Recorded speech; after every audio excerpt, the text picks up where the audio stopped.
What is up, RotoGrinders? Dean here, Dean78904. That is the daily fantasy handle. Hopefully taking down some money, some American dollars on Draftkings on Fanduel this evening. Looking forward to it. It's a big boy slate, not messing around.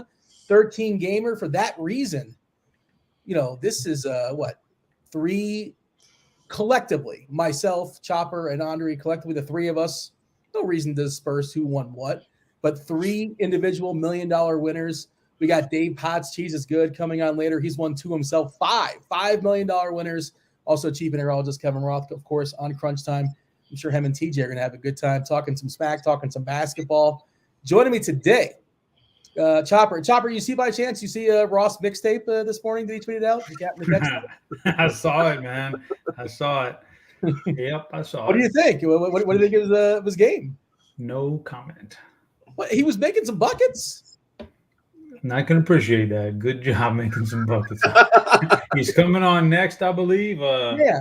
He's a good old guy here from my home state, so I don't have nothing disparaging to say. So, no comment.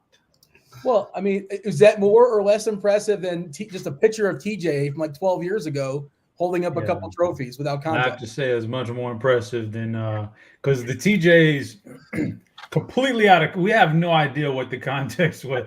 I mean, just because he was in a basketball jersey doesn't mean that the trophies and stuff were for – that could have been like a science fair. He just went there in a basketball jersey and got the award. So, I mean, I can't comment to that.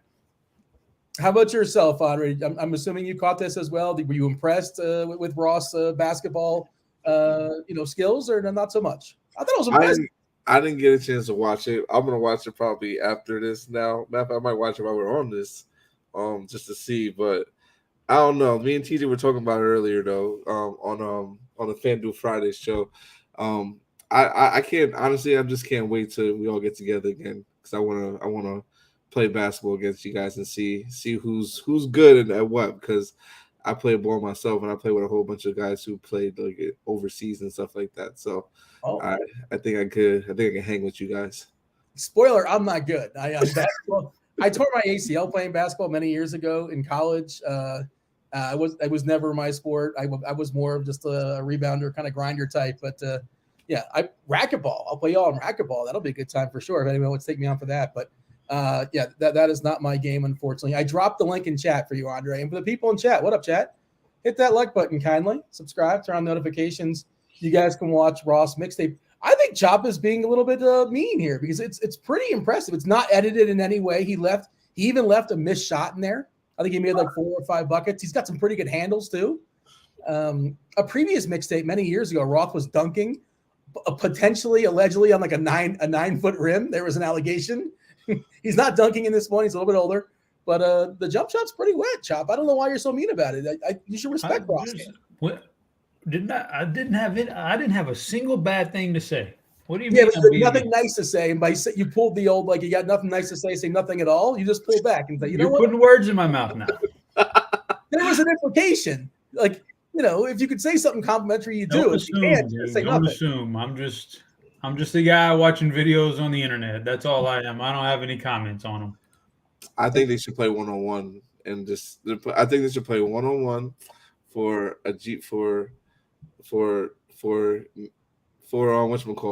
TJ's live final seed. What is Roth putting up?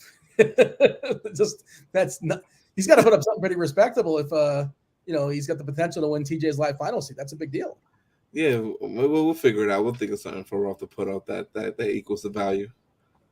And I'm sure, again, they'll be on later. I imagine there'll be some smack talk as well. Of course, we're going to knock out tonight's Mlb Dfs slate, the start of 2+ hours, talking a big boy slate for sure. 13 gamer, not messing around. How old is TJ in that picture? Like, what is TJ, like 28, 29, 30? I think we're about the same. We have to be about the same age. I'm 32 now. So okay. I think he's around my age, 32. I thought he was a little bit younger for some reason, but yeah, he's holding up some trophies, so that's something. Who knows if he's on the bench? I have no clue. And how strong is the basketball competition? I just keep shit on him like he can't play ball. Maybe he's on a bench. Maybe he's in the science fair. Well, I mean, Saskatoon, to my knowledge, is not exactly a basketball mecca. I don't think. I know there are some good Canadian players. Wiggins, Nash, SGA. There's probably some others I'm not thinking of, but I don't know if any of them are from Saskatoon. But yeah, I'm just stirring the pot. I'm not sure if TJ's out there watching or not, but if he is, look forward to him jumping in about an hour and 25 minutes. And eventually, in theory, I imagine there will be an RG party. I don't organize such things, but typically it's around the Super Bowl. And I know there was almost one like last year, but for reasons we couldn't make that work, obviously. And soon enough, we'll all get together and see how terrible each other is at basketball. There's TJ in chat, and he's just saying TJ greater than Roth. So there you go. It'll be some fun smack talk for sure. But from the mixtape, I'm taking Roth. No offense, TJ. I'll take the mixtape over just a picture. That's all. Heck. So we should so Roth is plus. So TJ is going to be plus money in this. I'll place a bet on TJ all day. Yeah. Do I have to lay any points or just straight up? I'll give you TJ right now blind plus 120. Okay, I got you. I'll slide into the DMs. Damn, that was stupid. I should have said straight up. You would have taken it straight up, wouldn't you? I would have taken it straight up too. Yeah. No. Was that a sharp bet there, Chop, or is that a mistake? That was a poor job by me, right? I'll probably say I don't know, man. I would say I wish I had some knowledge of the situation. Really, I've never played with either one of these guys on the basketball court. I've had multiple opportunities for Roth to show up at the RG party and play, but he's never done it yet.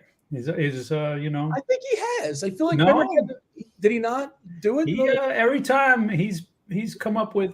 I'm not going to say excuse because that's a harsh word, but every time he's had an opportunity to play, there's been an ankle injury or a back injury or something going on, and he's never made it on the court. So obviously never played ball with TJ. So I have no idea if it's a sharp bet or not. All I can do is look at the pictures and the videos.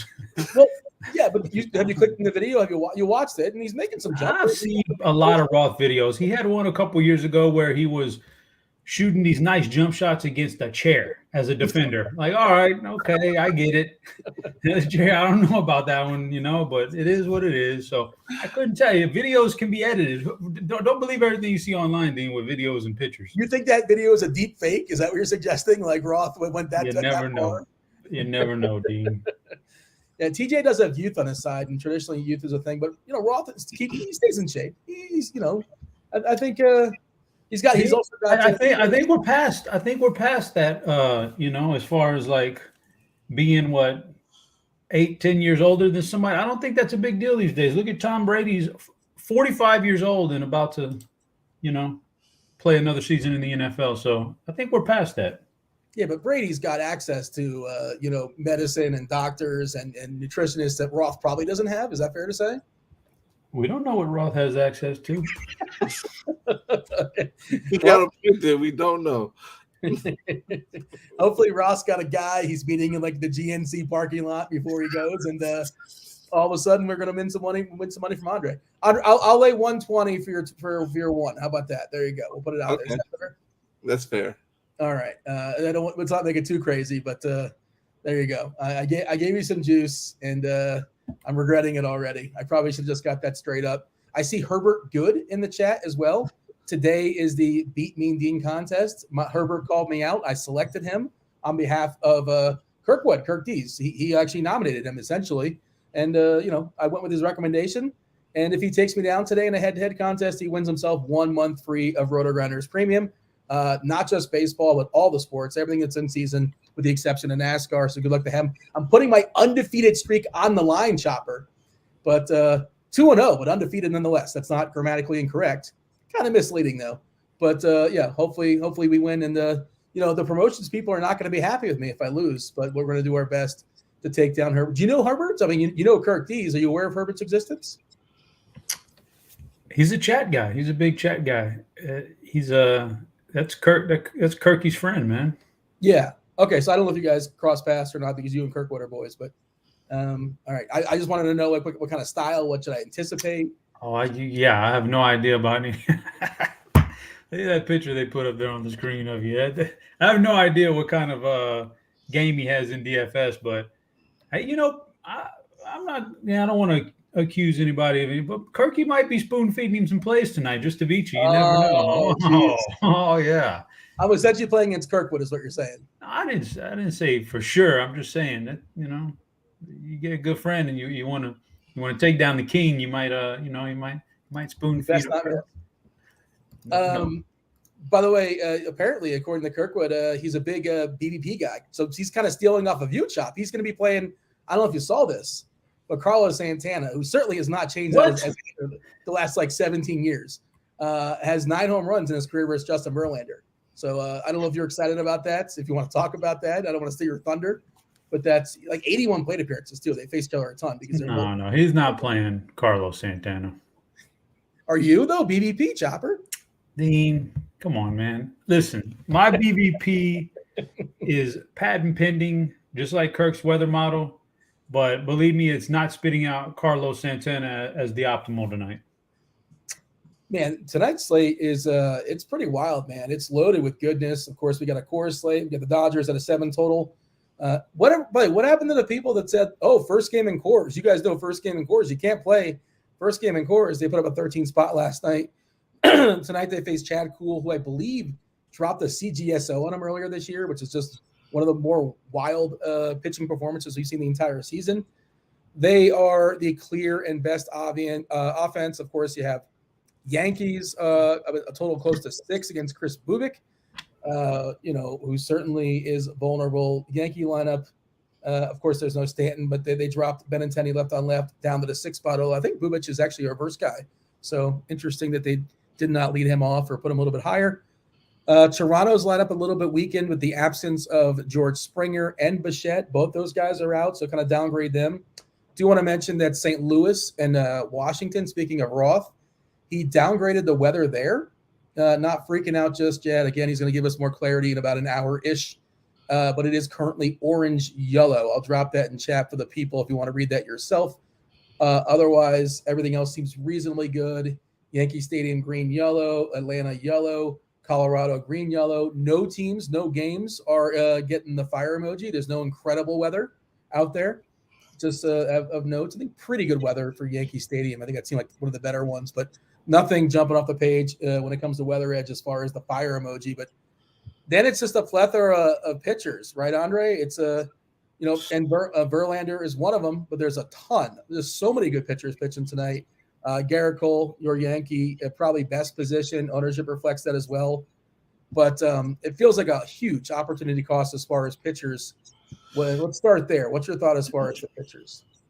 Yeah, pitching today it's really actually hard to decide on what you want to do today because talking about it earlier on the show on the Fanduel Friday show with TJ, yeah, we have the number one option, Garrett Cole, going against KC, which is always a great option, and it is a great option for sure. But is salary going to play a factor into this, where you're going to have to go with someone a little bit cheaper, like a guy like Lanson at 7.5, who's underpriced in the matchup against Oakland? So that's the choice I think that you have to kind of make today on FanDuel. And then there's obviously a couple of pitchers in between, like Shane Bieber, who gets a matchup against Tampa Bay, who I like. Justin Verlander against a Seattle lineup that has Julio Rodriguez in it now. But I still think he has the strikeout upside that's high here for him. And then another good strikeout pitcher, Patrick Sandoval, who you can roster against Texas, but I don't think we need to go to him. But like a guy like Snell has the upside, Manoah, even Kyle Wright. So it's a number of different guys that you can go with tonight that has the upside to maybe not be the top pitcher on the slate, but get close to a guy like a Verlander or Garrett Cole, unless they go out and pitch perfect games. So I think it's about finding the right balance in that tonight and figuring out what you're gonna do. So and what works best for you, I should say. So yeah, it's kind of tough choice, but I guess easy at the same time. Yeah, what's interesting is you ran off a couple guys that didn't even crack our consensus rankings. Like you rank 8 guys. Myself, Kirkwood, Dave Potts, Mr. Tuttle ranked them today. I have DK up right now. And we all ranked the same 8 guys, like in different order. But you mentioned Sandoval didn't crack the rankings. There's somebody else you mentioned that just did not crack the rankings. I forget who it was, but Garrett Cole. Manoah? No, Manoah's in there. Kyle Wright. Yeah, right. Just didn't crack it, like, because it's just too good and it's too strong, and doesn't mean you can't play him. Obviously, I assume he's in the pool if you're running 150. But Garrett Cole, the clear consensus number one guy, and then as a salary saver, and this one's a little bit uncomfortable for me, and I'm not really sure where I'm going to land on it. But Lance Lynn, who's like, not been great this year, historically pretty good, facing an inept Oakland offense. He's just really cheap. 6.8K is an SP2 on DK. I think he's 7.5-ish on FanDuel. You mentioned Manoah. Love Manoah today. Big time favorites. The tricky part is he's facing a bunch of lefties, and he's not great at striking out lefties, like 17% or so. But he feels really, really good from a run prevention perspective. Bieber, Snell. By the way, Snell, Chop, I'm not sure if you saw in the chat. Alan mentioned in chat, Gary Sanchez. Gary the GOAT, once upon a time, he was called a BBP. Six hits out of 21 at bats. Okay, whatever. But 5 of those are dongs. If he hits it, it's going yard. Historically versus Blake Snell. Then your boy Verlander, Alex Cobb, and Woodruff, who's awesome.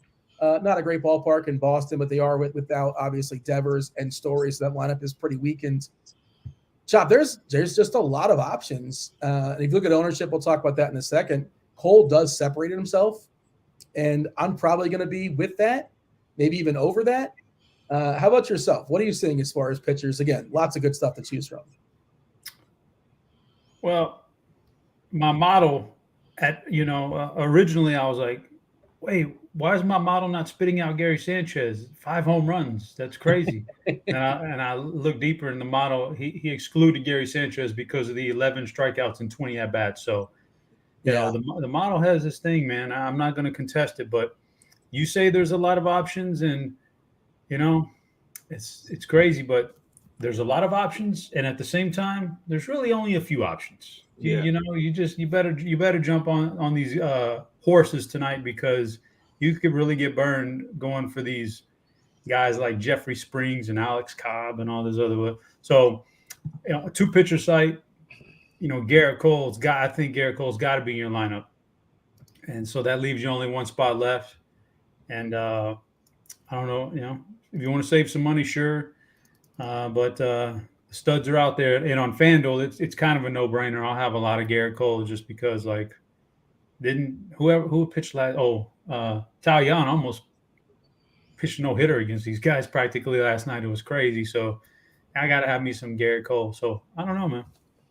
I'm looking at the plate IQ. Me and Andre were talking about this pre-show. Is a couple of lineups wrong, or at least the St. Louis lineup was wrong. Goldie and Arenado are back for some reason, not showing up currently in the plate IQ. I imagine that's going to correct itself soon. But I thought I saw Sal Perez is back, and he's not in plate IQ either. Perez is back tonight for Kansas City, right? I think on our lineups page we have Sal Perez. Yeah, we got Melendez, Merrifield, Perez, Pasquantino, Dozier, Prado, Isbell, Garcia, and Lopez. For some reason, not showing up there on the plate IQ. Just kind of note that, I suppose. It's not a soft landing for Perez. First game back in, a month plus, whatever it was. We haven't seen him in a while. And I agree, obviously, that Cole's the best pitcher, and the ownership stuff agrees as well. You mentioned 2-pitcher sites, 40% currently on DK. And a lot of it, Chop, is like maybe on a different slate. Maybe on a different slate, I'll play this guy. If this guy was on the slate 2 days ago or the slate tomorrow, I haven't looked at tomorrow's slate, but I guarantee you the options are not nearly as good tomorrow as they are tonight. Cole we're seeing as the number one guy, and then Lance Lynn at 23%. Again, that's a salary thing. You mentioned Cole on FanDuel. He's also the highest guy over there, and 25%. And, he's 11K, but it's still not hard. There's enough cheap stuff on FanDuel. They did raise the Dodgers up mostly, a little bit, incrementally, but there's still plenty of ways to make good lineups at 11K. Lynn at 13%, 7.5K. Then there's Snell at 10. They're all kind of sort of grouped together. Manoah at 9, Verlander at 8, Bieber at 7. Chop, what do you think of Lynn? Lance Lynn is the second most popular pitcher amongst all these good arms. Again, facing the ineptitude that is the Oakland Athletics. What do we do with this guy? This is going to be one of those. This is going to be a tough one here, because I always want to play guys against Oakland. I've taken worse pitchers against Oakland this year than Lance Lynn.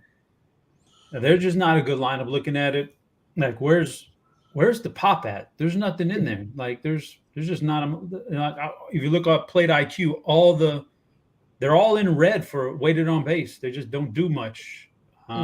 But Lance Lynn is struggling right now.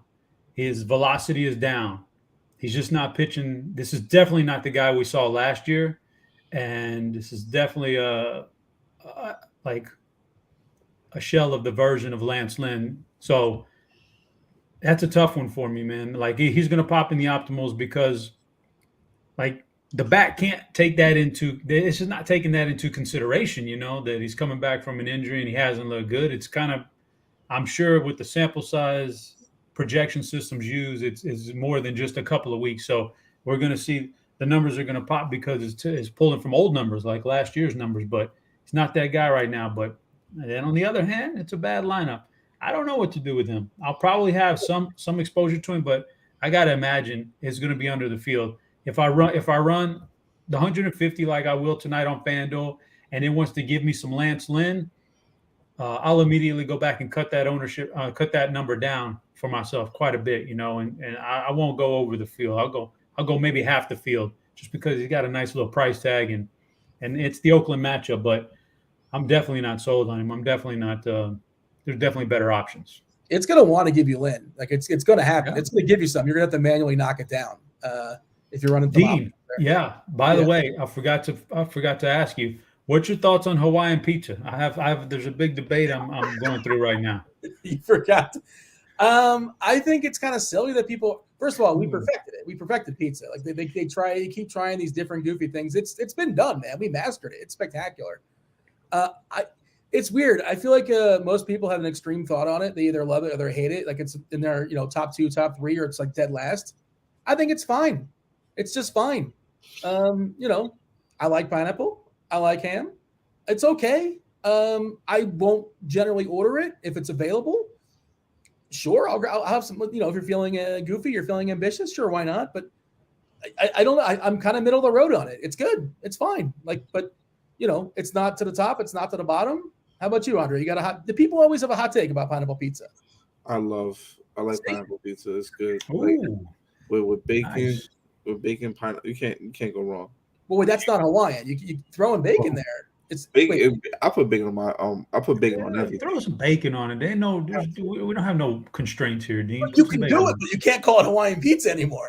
It's Hawaiian pizza plus bacon. Yeah, it's everything. Wordy, but yeah, I love it. It's that might be dinner tonight, Dean. That might be. There you go. Chop. What's your stance? You obviously have a thought on this. I just like pizza, period. So I'm not gonna besmirch any pizza if that's what somebody wants. I personally don't do that very much. I've had it before, but I'm just curious. There was a spirited debate somewhere, and I was wondering where you came out on that subject. Mr. Richard in chat says pineapple does not belong on pizza. See, people get very angry about this. Yeah. And Derek with an interesting take. I never understood this. Like, why are certain things better seasonally? But he says pineapple pizza only in the summer. Like, what? Why does it taste different in July? Well, it doesn't. I don't know if he's going for this route, but there are fruits and vegetables are better sometimes of the year just based on if it's this particular fruit's season, it's going to be sweeter, and this particular vegetable is going to be better this time of year. So I get that. I don't know if that's where he's going for though, but that is a deal. That is a fact. Well, you know how they have like summer sandies or like certain they bring out the Shamrock Shake certain times. Like, certain things are just seasonal, but it's still the same food. I'm also somebody that grew up in an area that like didn't really have seasons, in South Florida. Not really. So maybe that's different. Andre, can you speak to this? Is there certain foods or certain drinks that like taste better depending on the time of year? Drinks, not honestly, I never thought about it like that, honestly. But I know grapes do taste definitely better. More so during like the summer and the springtime compared to like the fall. So yeah, I guess you can say that. And yeah, I'm gonna be looking out for that one, because if pineapple tastes a little bit different towards the end of the year versus now, it's gonna be something to really look back at. Chop might be onto something there. See, okay, Bobby in chat says can of Coke at Christmas. Like what? How does it taste better on Christmas as opposed to July? And then Kirkwood says, he's talking about who somebody was saying, was it Kirkwood? Nothing like a summer watermelon. Well, that's also because like it's hot and but watermelon definitely is a time of year for watermelon in the summertime, so you can't go wrong with that. I think that's an obvious one though. Like it does not taste the same come the winter time or come the fall time. Kirkwood's actually making a good point here in chat. We cannot trust Chop's opinion because he likes Papa John's. Papa John's is actually pretty good. I mean, dude, aren't you you're in New York, right? Yeah, but I'm a big fan of pizza. My favorite pizza is a place called Sbarro's, your favorite Joe's Pizza in the Bronx, uptown. I love it. Really, really good. That's like a mom and pop place, right? Yeah, the sauce is perfect. So I every time I'm in the Bronx, I try to go there to get a slice. But Papa John's I think Papa John's at this point in like my time in my life, it has surpassed Pizza Hut. As far as a commercial pizza place, for sure, it has definitely surpassed it. Papa John's is really good. Okay, well, the chat is not with you. Papa John's is bad chalk, according to Izzy. It's better than Pizza Hut, but it's not better than a mom and pop shop. But I mean, of course, when you get some good pizza from one of those places like Dre's talking about, it's obviously going to be better. But pizza. I've said it before, Dean, and I don't want to go through this whole thing again. Pizza's just good, period. Like you have to have some really bad things going on to mess up pizza. You gotta actually try to screw it up. I try pizza. A fun fact. Every time I travel somewhere, that's the first thing I do. I get pizza wherever I go to see how it tastes. And I know for sure if I'm gonna don't get Papa John's. You get no. Right? I go to like a mom and pop shop to get pizza wherever I go. Kirkwood says you're a big CC's guy. Can you confirm that, Chop? I haven't been to CC's since college, but I did. I used to hit up the buffet at CC's for sure. College, yeah. When I was broke, I had here's $4. Give me whatever. But again, you don't have to support the chains. Is the point? I want to support the mom and pop if I can. If you're going to pick amongst the chains, is that your favorite? Is Papa John's, Chopper? You know what? Probably, Dean, because they also have wings. I like the wings too, so I like to get some wings mixed in there. Their wing game, they've really stepped it up in the last couple of years. So I gotta go Papa John's. You got a family. See, the thing is, guys like you, Dean, you don't realize the big picture with guys like me. When you're married and you got kids, and all of a sudden a meal becomes a meal for 5 people. That stuff gets pricey after a while. You won the millionaire winner twice. What do you mean? You're good to go. You're acting like.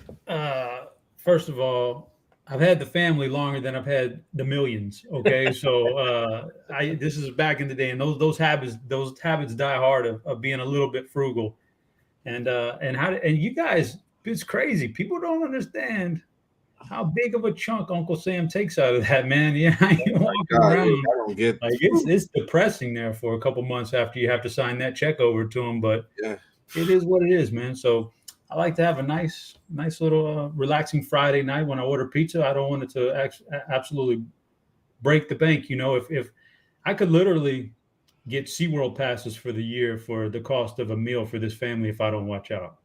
Is there a SeaWorld in Texas? There's a SeaWorld about 2 minutes down from my house, sir. Oh, okay. I didn't know that. Yeah. I know there's some around the country, but I know for some reason, Six Flags is a big deal, right? In Texas? It's a big deal. I don't know if it's a big deal in Texas, but yeah, there's a Six Flags in San Antonio too. Let's see. Oh, TJ makes a great point. Come to Canada, they take none. Yeah, there's no taxes if you win money in Canada. I know old friend of the show, Pepsi won himself a big chunk of change.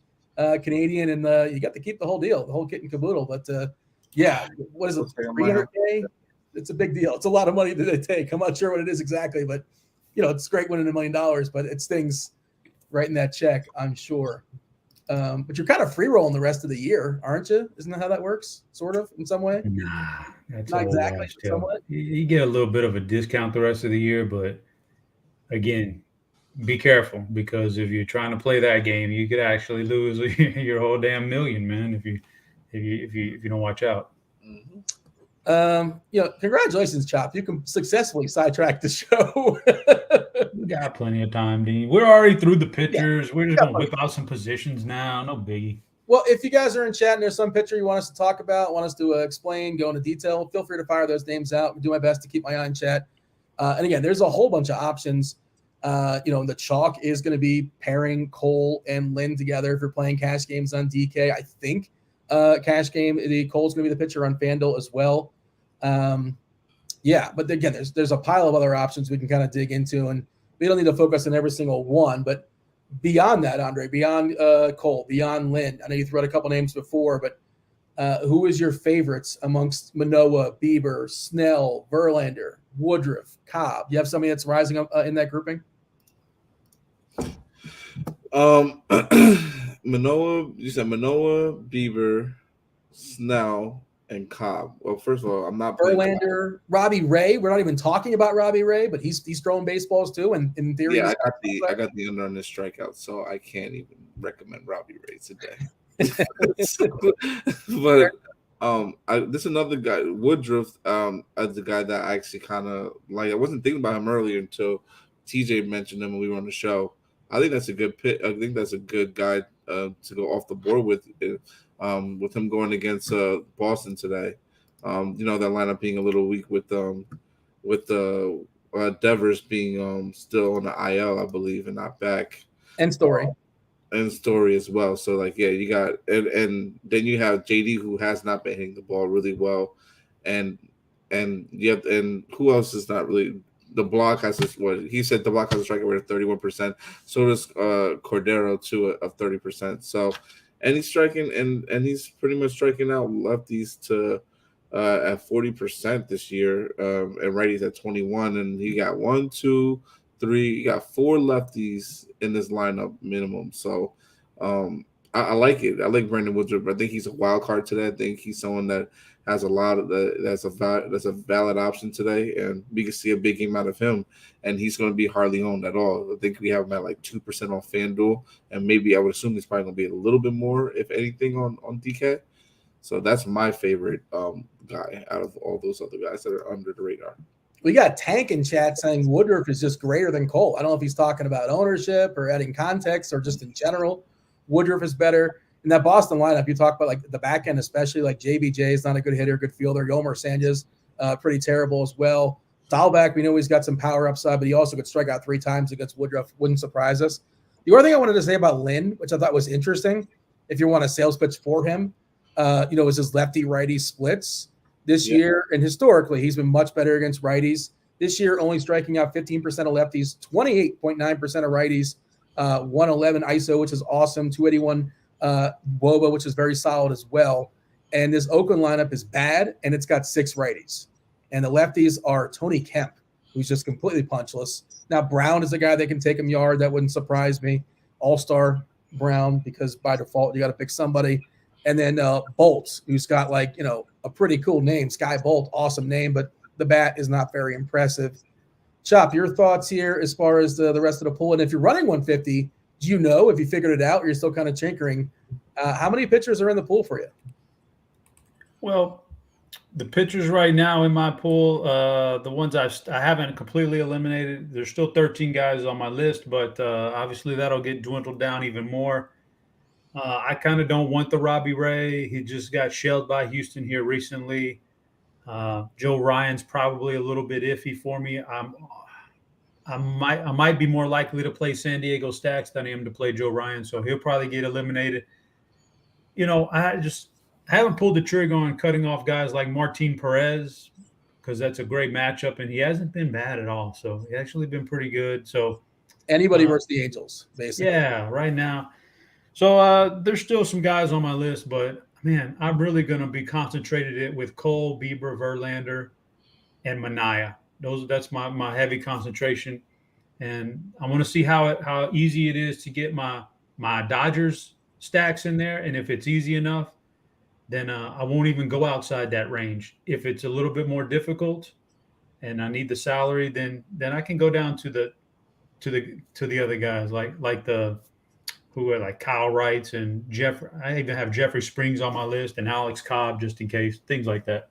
I got some closing line value. I bet Jeffrey Springs it's like 4:00 in the morning, over 4.5 strikeouts at like 110, and he's like 160 or 170 now. Like, no wonder you sleep all day, man. You're up at 4 a.m. making bets, dude.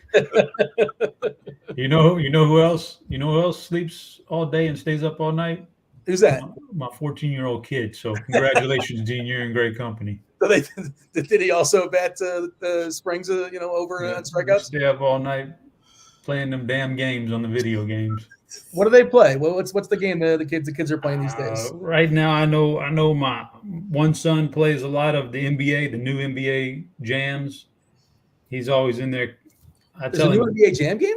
You mean 2K? 2K. There you go. Okay. Yeah. Yeah.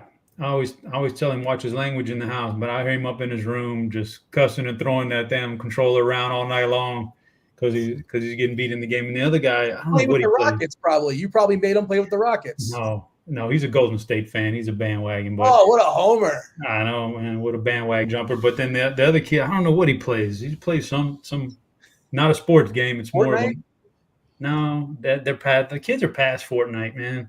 It's over. Yeah, I think the Fortnite phase is done with them. But I don't know, Dean. These damn games, man, they're ruining these kids. These kids need to get out and play a little bit, man. Well, you played when you were a kid too, or you ruined as well. You certainly played a bunch of video games. No, are you kidding me? Let's not compare the video game access these guys have to what we had when we were kids, Dean. Come on, this is crazy, man. What was your favorite game as a kid? Legend of Zelda. Oh, okay, yeah. Well, the coolest thing, the Nintendo cartridge. The best thing about it, I liked it as a kid. It was gold, which is like, wow, This is amazing. Gold plated, and that's what's made it stand out for me. I know they've upgraded that game too, Chop. I'm sure you know. I'm sure you're aware. It looks much cooler these days. How about yourself, Andre? Was there a game that you played back in the day, or you're playing today? Is there something you're playing today? Well, I don't play video games as much as I used to when I was a kid, but it was definitely was Sonic back in the day. A lot of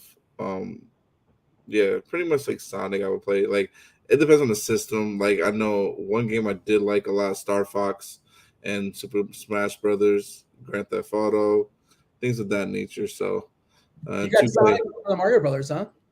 Huh? Sonic over Mario Brothers? Kind of for me personally, yes. I love Sonic. Mike Tyson's Punch Out. Huh? Mike Tyson's Punch Out. You guys play that? That's probably more of a Chop question. I think you're a little too young for that, Andre. I don't know. Oh, yeah, that was a great game. I actually do not know anything about that. The day I figured out how to be King Hippo was like the 6th best day of my childhood. It's like, oh man, that's how you do it? Because like, I'm sure, Chop, you too. There was no internet where you can look up and say, well, how do you beat this? You had to figure it out on your own. Yeah, to wing it, man. All right. What else is going on? Oh, I just want to acknowledge this in chat. You know, I'm doing the Beat Mean Dean contest today, and I picked Herbert Good. I'm feeling pretty good about my chances. He just asked Kirkwood. He goes, hey, Kirkwood, Pasquantino, Pujols, or Chavis? Who should I play? Oof. Herbert. I don't know if he's swerving me or not, or if he's trying to play mental games, but I'm going against Chavis. If I lose to Chavis, good Lord. I don't know who he's going to end up playing, or maybe he's just having some fun. But, start over is basically what Kirkwood said. Anybody else as far as pictures? That's Nintendo Power Magazine. That's when you're a lucky kid if you had the Nintendo Power Magazine or the glove. Anybody have the Power Glove? That's more of a Chop question again. Did you watch The Wizard starring Fred Savage's brother? No, it was Fred Savage, right? Yeah, I think it was Fred Savage. I did not. Mr. Sandman was tough as well. Yes, that was another tough. I think he was the guy right before Tyson, I want to say. Is that right, Chop? I don't remember the order of it, but that was quite the fun game. Glass Joe, there was Bald Bull, there was Don Flamenco. Oh yeah, the Flamenco. Why are these things in my head? There could be so much better information in my head, but no, it's clogged up with this nonsense. I saw Devin in the chat, by the way, producer Devin. Every once in a while, on occasion, he's feeling generous on a Friday. Are we gonna run? Do we want to give away? I'm talking about the contest here with Herbert, Beat Mean Dean. You get yourself 1 month free of RG Premium. Sometimes he gives away, if you jump in the Discord, RotoGrinders.com/Discord, the live stream chat channel. If you hit the little party popper bell, we're going to run just kind of a raffle. You're eligible to get yourself 1 week free, not a month, but a week free of RG Premium. Let's see if we can. Now I just got to bully Devin into doing it. If he doesn't do it now, it's just like, what a tease. Hopefully he's on top of it, and we'll give the people 1 week free. Sure, why not? Go ahead and check out the Discord, rotogrinders.com/Discord. Live stream chat channel. Contra, up, down, left, right. How to finish that, Chop? You know it, right? Come on. Contra? No, I didn't play that much Contra. Oh, there was like the cheat code where you got unlimited lives? Oh. No. More of a pretty double basic. Give me some Zelda. Give me the Super Marios. I needed to finish a game before I could move on to the next game. I needed to finish this stuff. I needed to go all the way through Tyson and win that game before I could move on to the next game. Ooh, Shannon says Tecmo Bowl. That was a classic too. Bo Jackson was just unstoppable in it. He was an absolute cheat code, and I think Lawrence Taylor always block extra points. But even TJ knows it. There it is. Up, down, left, right. BA select start. RBI baseball was a classic as well. Hey, Andre, give me your summary as far as pitchers. Nobody else is. They're just throwing out video games as opposed to pitchers. Duck Hunt. Yes, that was a thing where everybody cheated. Everyone cheated at Duck Hunt. They took the gun right up at the screen. Yeah, your summary, Andre, as far as pitchers. Okay, so my summary is I have 1, 2, 3, 4, 5, 6, 7 guys in my player pool today. And I think those are the ones you need today. I'll name them all: Cole, Bieber, Verlander, Lynn, Snell, Manoah, or Woodruff. I think you're getting cute if you go outside of those guys personally. And I love to be overweight on a guy like Woodruff and a guy like Verlander and Bieber, all in single-digit ownership. And I would be taking a little bit less ownership on a guy like Manoah and Snell, and playing a lot also of obviously Garrett Cole and Lance Lynn. Andre, what was that cheat code there for Mortal Kombat you put in chat? That's not me. That's not me.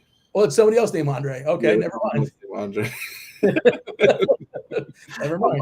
What cheat code? Yeah, it just says Andre. I'm like, I assume. Okay, yeah, I guess more than one person can be named Andre.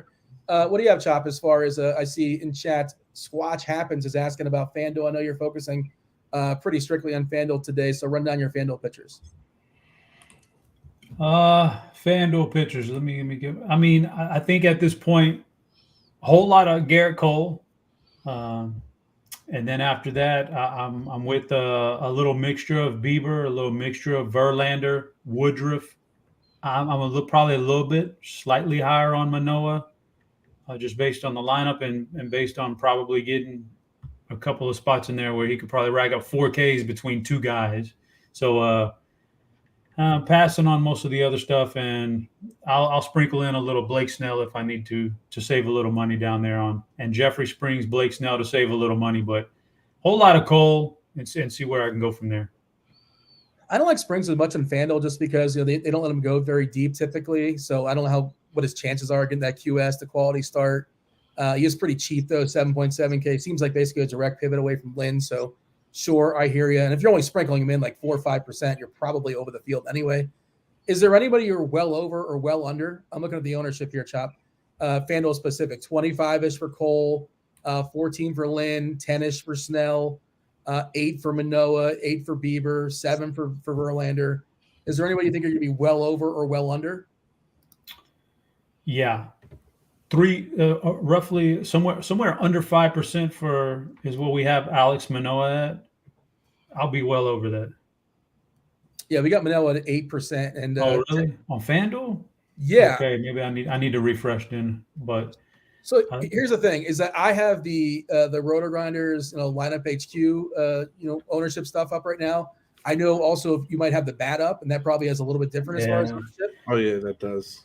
Yeah, so I never really know which one to quote, and I think I quote the bat one sometimes, and people get confused. So I decided to start quoting the MLB Plate IQ projections. They're generally similar, obviously, but it's 2 different models, 2 different ways to get there. Is there somebody that you're seeing distinctly different as far as what the bat has ownership wise? No, I don't have them both. I don't have them all pulled up, but it's about right. It's in the neighborhood. 5 to 8% is fine. I'll probably be a little bit over that. Woodruff isn't going to be very owned. So maybe Woodruff falls in there. Yeah, I'm not really basing my pitching tonight on. I'm really not even looking at ownership, until right now, until you ask that question. Otherwise, I just know I want to probably have a lot of Garrett Cole.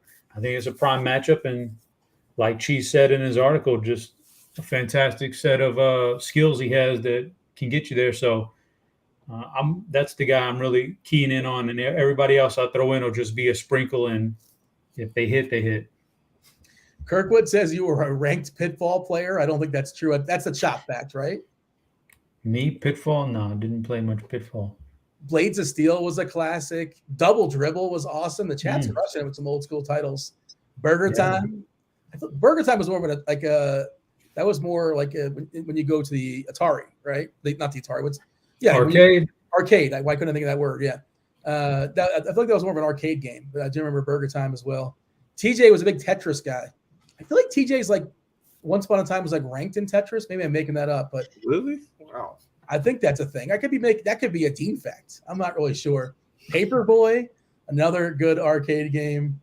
All right, good job, chat. Running them all down. I'll drop that link in chat for Discord if you guys are not aware. There's some free channels. There are some premium channels. This is a free channel. Just got to jump in there and click that bot button. The 1 week of combo RG premium. It'll say giveaway bot. Again, RotoGrinders.com/Discord, or just here. Click this link, and that should presumably help you get there. And somebody just put a picture of Link in the chat as well. Link, of course, that's Link, right? That's the character's name from Zelda, the little guy. Chop, I think so. Isn't his name Link? Maybe. I don't know, dude. Is that? I think so. I don't know. Never knew his name. So let's seamlessly segue. Chop, I did have to ask you. You kind of teased something on Wednesday. Yeah, you teased something on Wednesday, and you told the people you're going to pay it off on Friday. Today it's Friday, obviously. You were having some issues getting access to Spike Week, the best ball content on RotoGrinders. You've been around. You're the OG. You've been around here forever, right? And I guess you, for some reason, were denied premium, ignored your requests. But take it from there. Well, what you said, there's been some further developments. I'm curious what's going on. Yeah. So recently, Monday, July 18th, I got, I need to do these best balls. I'm trying to pump this out. I'm trying to, I want to max out the underdog. And so Monday, July 18th, I was like, this is it, man. I can't wait around any longer. So I just went ahead and ponied up for a subscription to Spike Week, even though I was told I could get it comped. No big deal. I said I ponied up. So I put in my credit card, got the subscription, downloaded the projections, did all that. At about noon, and about 1 o'clock, I get a message from Bime4. Oh, sorry for the delay. It was a shit show when we first launched, and I wasn't ready to onboard all the RG. What a coincidence. After I've already paid and given my credit card number, he replies back, what is that, man? So does he offer a refund? You don't ask for a refund, but does he offer it? No comment, Dean. Oh, Bime4.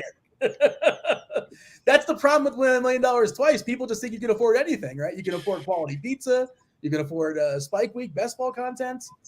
They take advantage of you. And then they put you in the awkward position, like, do I have to ask for a refund? No, you're not going to. You're a man of principle. No, I got to do the best balls, man. I got to do the best balls. I got to power through all this. I've not done any best balls yet. What's your experience like so far? Do you have a favorite play, a favorite stack, a favorite take? Oh yeah, my favorite take is don't worry about all that stuff. Week 17, I don't care about week 7. Let's just hope we can advance to week 17. Week 17. I'm not worried about stacking and all that other stuff. Like I'm just out there trying to get good players, and so it's early. A lot of guys will probably still get injured, but and then those teams will be dead. But I'm I've got some guys I like. I got some guys that got. Give us one. We'll hold them all. I just like I gotta check my percentages, but I would imagine like I've got so much Raheem Mostert just because I get him late in the draft, and I think there's a chance he could be Miami's #1 back with his former coach there now. Like I just got a lot of Raheem Mostert, so that's probably the guy. Him and Chase Claypool. I love Claypool this year with an actual quarterback that can throw the ball downfield. So if either one of those guys end up doing well, I'm gonna be in good shape. If they don't, it's fine because they come so late in the draft anyway that it's not crushing you. Is Mostert ahead of Edmonds right now?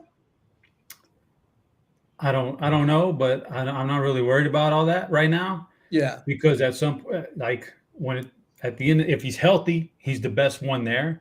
All right, he's the best one there. There's a reason why he's in Miami with his former offensive coordinator, who's now the head coach in Miami. he got paid. There's a reason why, because he likes him. The coach likes him. So if that all pans out, then I kind of think Mostert could be a nice little sleeper. By the way, that wasn't just something I made up. TJ did say in chat he had the world record for iPad Tetris at one point. So he's not sure if it's still standing or not, but there you go. Shout out to TJ. Andre, do you have any best ball takes? Have you been partaking, or you're kind of waiting for DFS and that kind of thing and gambling and all that? Well, I'm about to probably after like next week, I'll probably be getting heavy into my NFL research. I already started doing preliminary bets a little bit. I'm gonna probably write up a few things on them. I just want to get done with ranking all my teams as far as wins and losses for the year. But I do play everything: best ball, Survivor. Hopefully, I gotta go out to Vegas, play the Circus Survivor. I recommend everyone play Circus Survivor. I know it's $1,000 entry, little pricey, but you win $6 million if you go undefeated through the whole thing, or share $6 million. So that's amazing. Yeah, and know, right? Can't you get somebody to do it for you? Like you pay somebody. Yeah, you just have to. Yeah, you have to just pay someone to just be there, place the bets, and just text them your picks, so they can lock it in for you. But other than that, it's fine. So, but it's a great thing. So I try to just do it all. But just pick the best players. I don't like Chop. You don't worry about people getting injured. If you worry about people getting injured, then that's when they're going to probably get hurt. Just try to pick guys that you know are in best positions to win based on the schedule, strength of schedule, and how teams are playing, and then go from there. A couple of questions in chat. Anthony wants to know, Andre, would you rather have Cardinals or Twins as a secondary stack today? Cardinals. Me too. Chop, a balanced unlimited Fanduel single entry. Should we 4-man stack? I wouldn't say you can. I wouldn't say I don't think you have to, but you can. That's sort of my answer, Chop. Yeah, your thought. Single entry on Fanduel. Single entry, I would say you don't have to. No. Single entry, just one lineup. No. Putting in 150 lineups, you're maxing whatever you're maxing tonight, 100, 150. Then yeah, I think you better set the slider at 4 or 5 if you're on DraftKings 5, 4 on FanDuel. I think you better set that up. But a single entry, I don't think you don't have to. No. But I would. Another question for you, Chop. Alan wants to know best single entry stack on DraftKings. Actually, let me ask this to Andre. Best single entry stack on DraftKings, not name the Dodgers. So it's not the Dodgers. Who is a single entry if you're going to stack a team up? Who's your second favorite team? Well, I'm assuming the Dodgers are your favorite, but that's not a fair assumption. Oh, that's a fair assumption today. Like I got burned by them last night on my bet, so I'm not going to beat them today. I would say this. It's tough. The second, I would say either honestly, I would say St. Louis, but that game since now like Roth ranked the yellow orange kind of got me a little worried about it.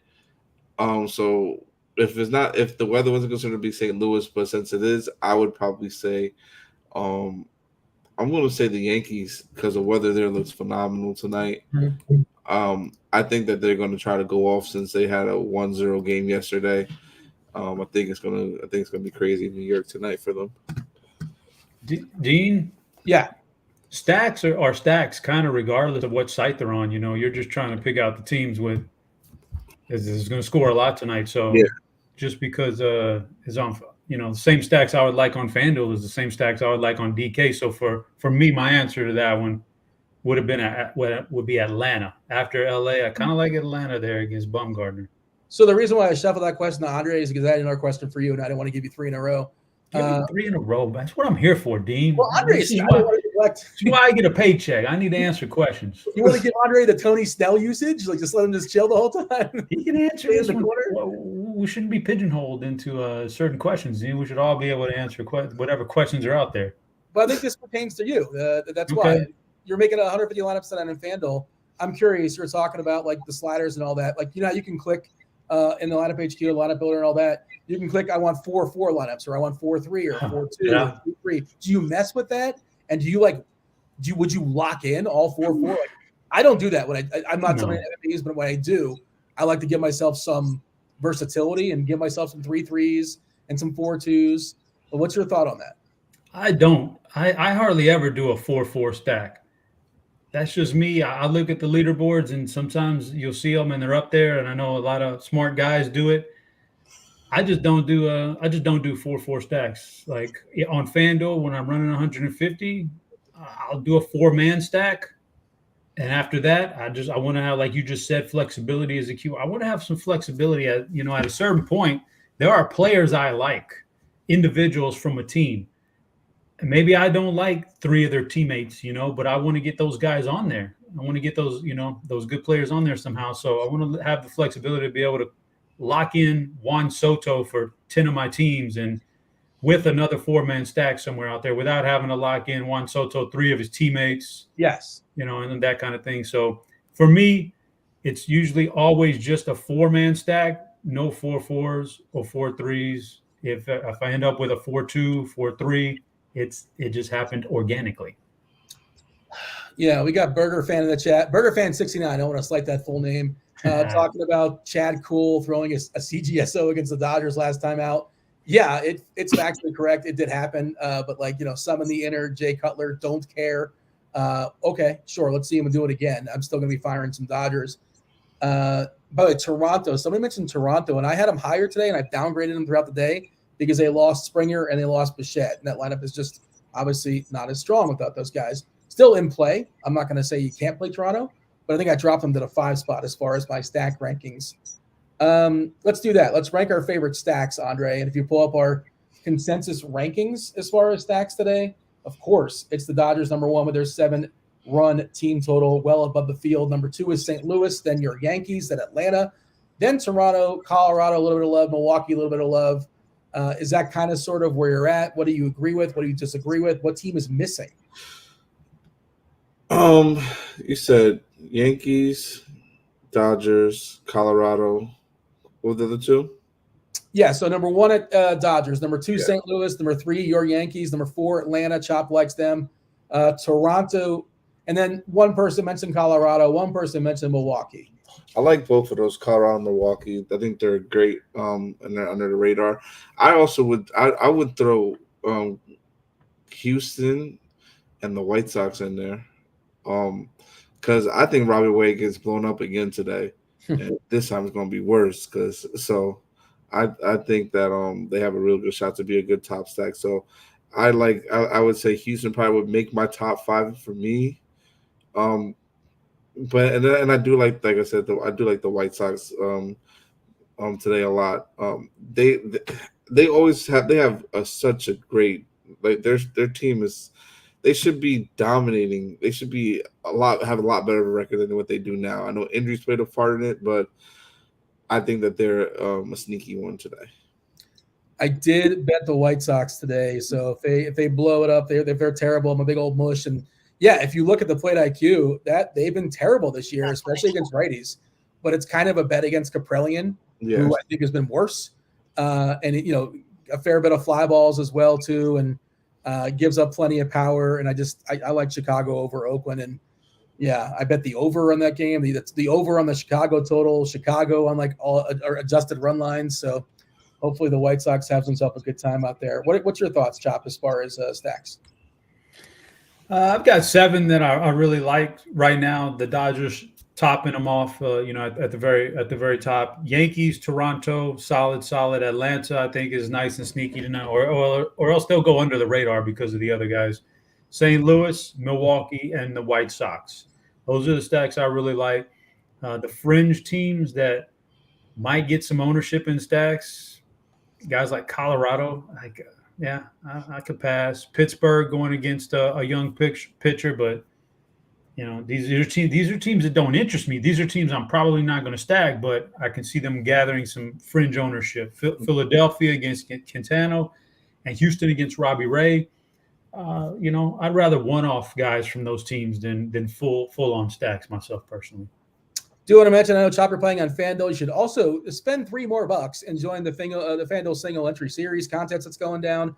Hopefully, you've been playing throughout the entire week. If you haven't, you're kind of in the hole on that. But they take your 4 best scores throughout the week. If you have the best top 4 scores collectively, you move on to Chicago. Oh, what? It's cool. I'm just really trying to answer it. It's full. Sorry. Yeah, you got to get that thing early because it's there's added value to that contest, and I made sure to jump in that last night just in case I forgot about it because I put up a couple of good scores in that, and I missed one day, so I'm not showing up in the leaderboard, but I may be able to close strong. Who knows? We'll see. I think I finished 10th one day, and yesterday I had a pretty big score, so we close strong. It gets easier obviously as the price point goes up and the number of contestants go down, but I'm curious to see if we can close strong this weekend. And we're talking about $50,000 up for grabs. It's extra value, added value, a trip to Chicago September 9th. You finish first in that. I think it's amongst just the 8 people that qualify. You get yourself $10,000. And TJ's right because TJ is going to come on and he's going to beg and he's going to grovel for the likes. And let's pile up some likes before TJ comes on and tells you Spider-Man's going to give him some predictions. And let's knock him out now, because ego-wise, if we're at like 50 or so and it just spikes up to 100 when TJ comes on, how do you think I feel? I feel bad. So hit that like button now. Subscribe kindly. We'd appreciate that. And turn on those notifications. Also, favorite player, position by position. Chop, you drew the short straw. Talk about some catchers. Catchers? Yeah, when you're on Fanduel, you don't have to play them. Okay. Well, I mean, I don't know the DraftKings prices on these guys. Obviously, I'm either looking at one of these 3 guys I'm about to mention, or I'm looking at a punt. So that would be my course of action on DraftKings. Will Smith, obviously in Coors Field, should be a popular catcher, but him, JT Realmuto against a left-hander, I can get behind that one, batting cleanup, and Yasmani Grandal, Chicago against aforementioned Oakland team. I'm looking at one of those 3 guys, and if I can't get them on DraftKings, I'm gonna, do the best I can to save as much money as I can while still getting a decent guy in a fair batting spot. My favorite dollar for dollar play on DK, of course, if I have the money, I want to play some Will Smith, but I like d'Arnaud batting cleanup versus Mad Bum at 3.8K. I think that's enough of a discount, and if I'm squeezed for money, I'm good with d'Arnaud. If I can't get the Smith, and of course, if I'm rostering 5 Dodgers, if I'm doing that kind of thing and just saying, screw it, I don't care about ownership.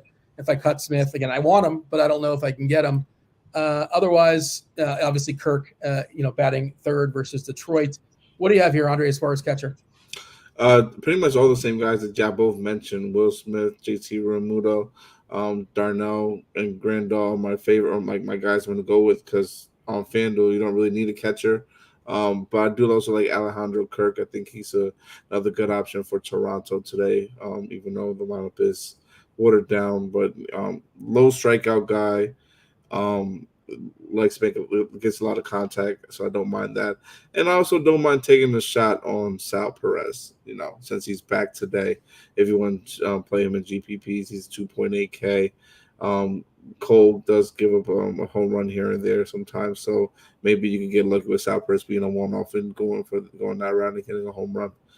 And I also like Dalton Varsho too, if you're running an Arizona mini stack.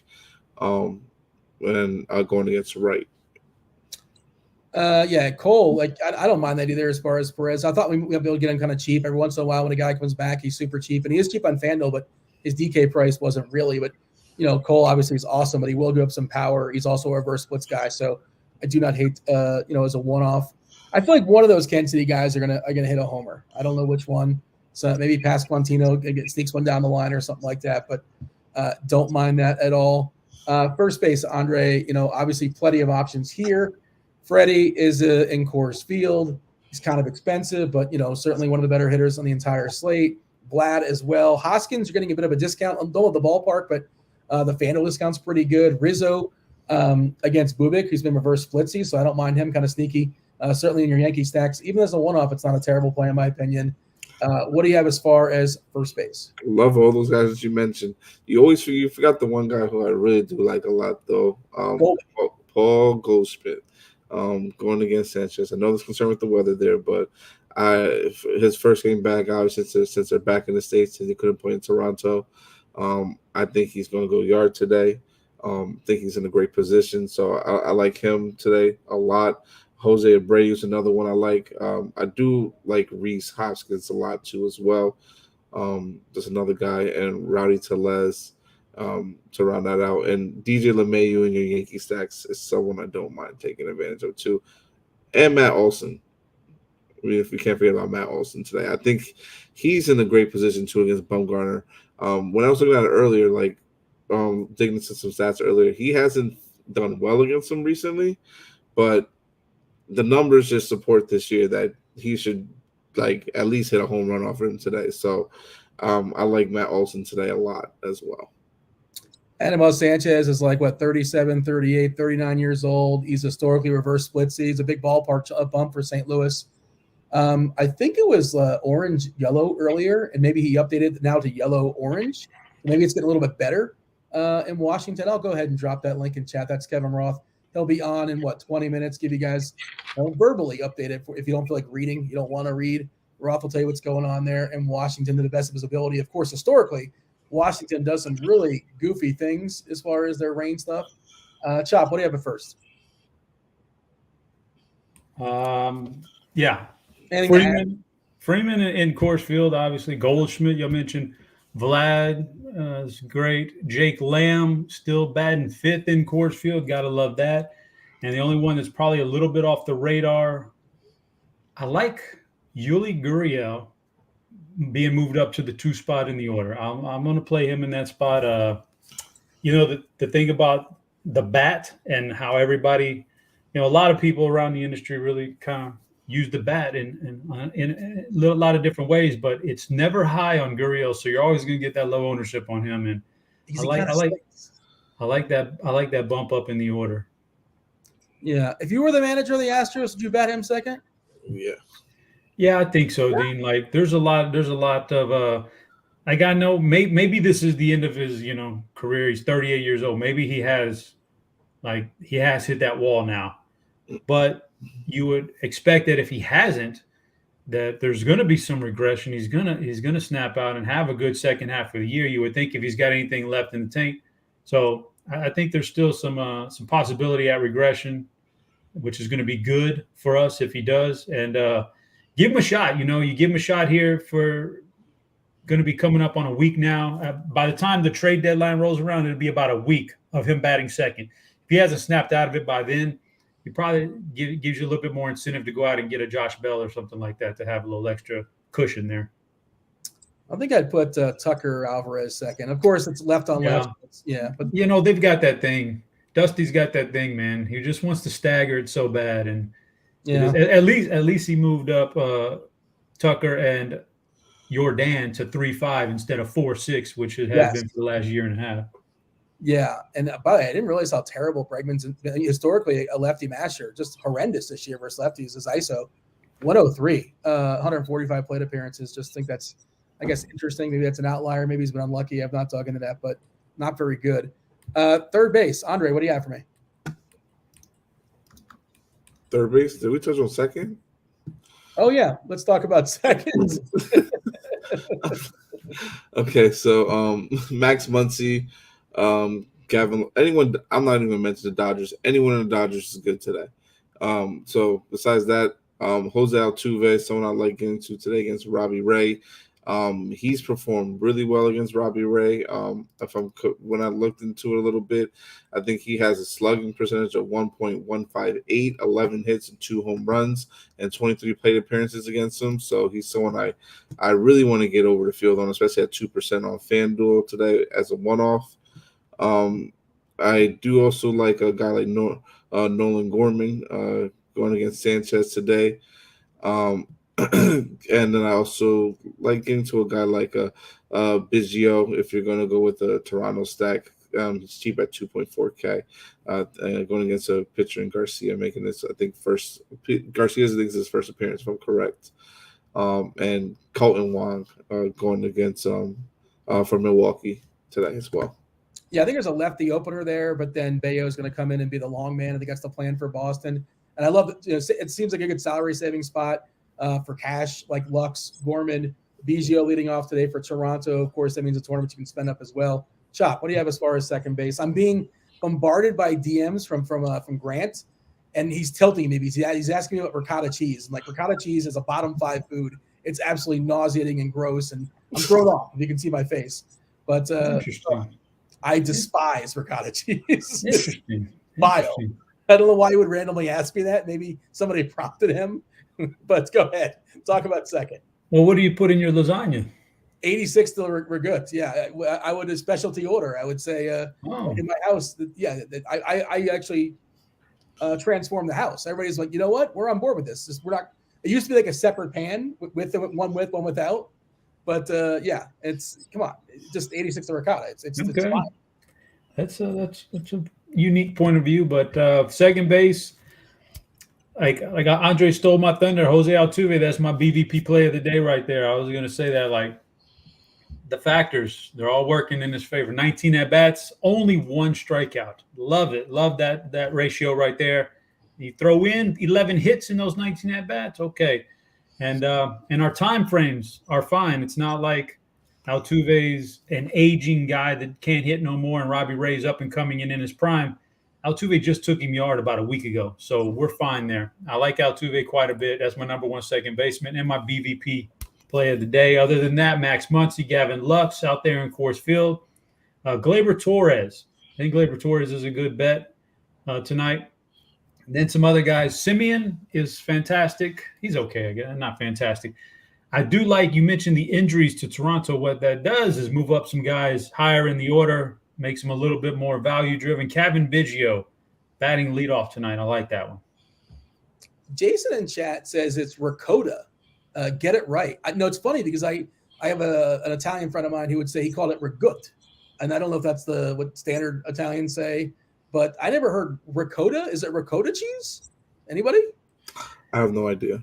I think it is ricotta. And I'll also say this is quite ironic that earlier Jason was going to quit the chat because we were talking about pizza and not enough baseball, but now he redirects the conversation to cheese and not baseball. He's the real. This is your fault. We're talking about ricotta. It's ricotta? I didn't know that. I always said rigut, but I'm like, no, I think it's just an Italian thing or just my Italian friends thing. But all right, yeah. Either way, whatever you want to call it, it is vile. Third base, Cop, what do you have? Third base. Okay, so Austin Riley, I think is a good play. Manny Machado, Jake Lamb, again, batting 5th out there. Kevin Biggio, he gets this eligibility over here on FanDuel, and Josh Donaldson. So I guess Machado, Riley, Donaldson are the guys I haven't had a chance to mention yet because of the position they play, but those are the guys right there. Riley against the lefty, Josh Donaldson against the lefty, and Machado against Ryan. Andre? Third base. Yeah. Nolan Arenado. Not necessarily one of my favorite plays of the slate, too, as well. Mentioned Manny Machado, Jose Ramirez, Matt Chapman moving up. Well, actually, he's still staying in the 6th spot, surprisingly. I thought he moved up a little bit. Bregman, even though hasn't been hitting well lately, in my opinion, but he's good. Yohan Moncada is another good option. Alec Bohm, if you're going with a little Philly. I think Philly has a secondary stack today, so Alec Bohm would definitely be a guy I would make sure I roster in those today as well. A comment in chat from Love Live Golf. It just started. How do you love it already? Didn't it just start? Has it even happened yet? He said, I don't understand this comment, but it made me laugh. RG should put Dean in a cage again for a week. When was I in a cage? When did that happen? I'm talking about when you were away, Dag. Oh, okay. Yeah. I guess theoretically I was in a cage. Okay, fair enough. I should go back on vacation is what he's saying. I think that's what he's saying. All right. Yeah, understood. Fair enough. No worries.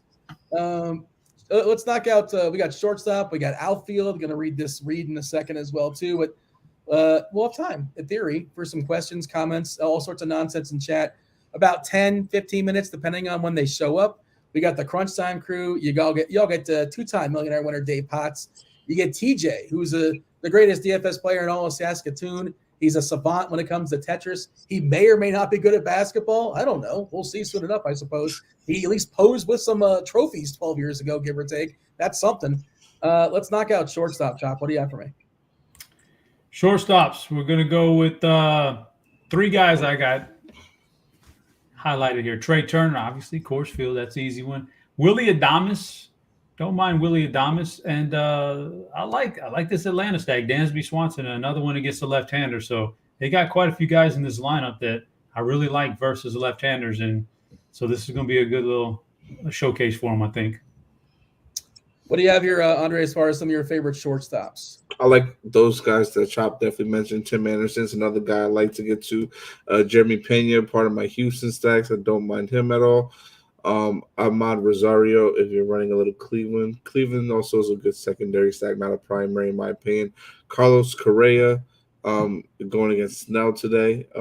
Snell gets up a lot of fly balls, so Carlos Correa I think is a good option today. He can go yard against him too.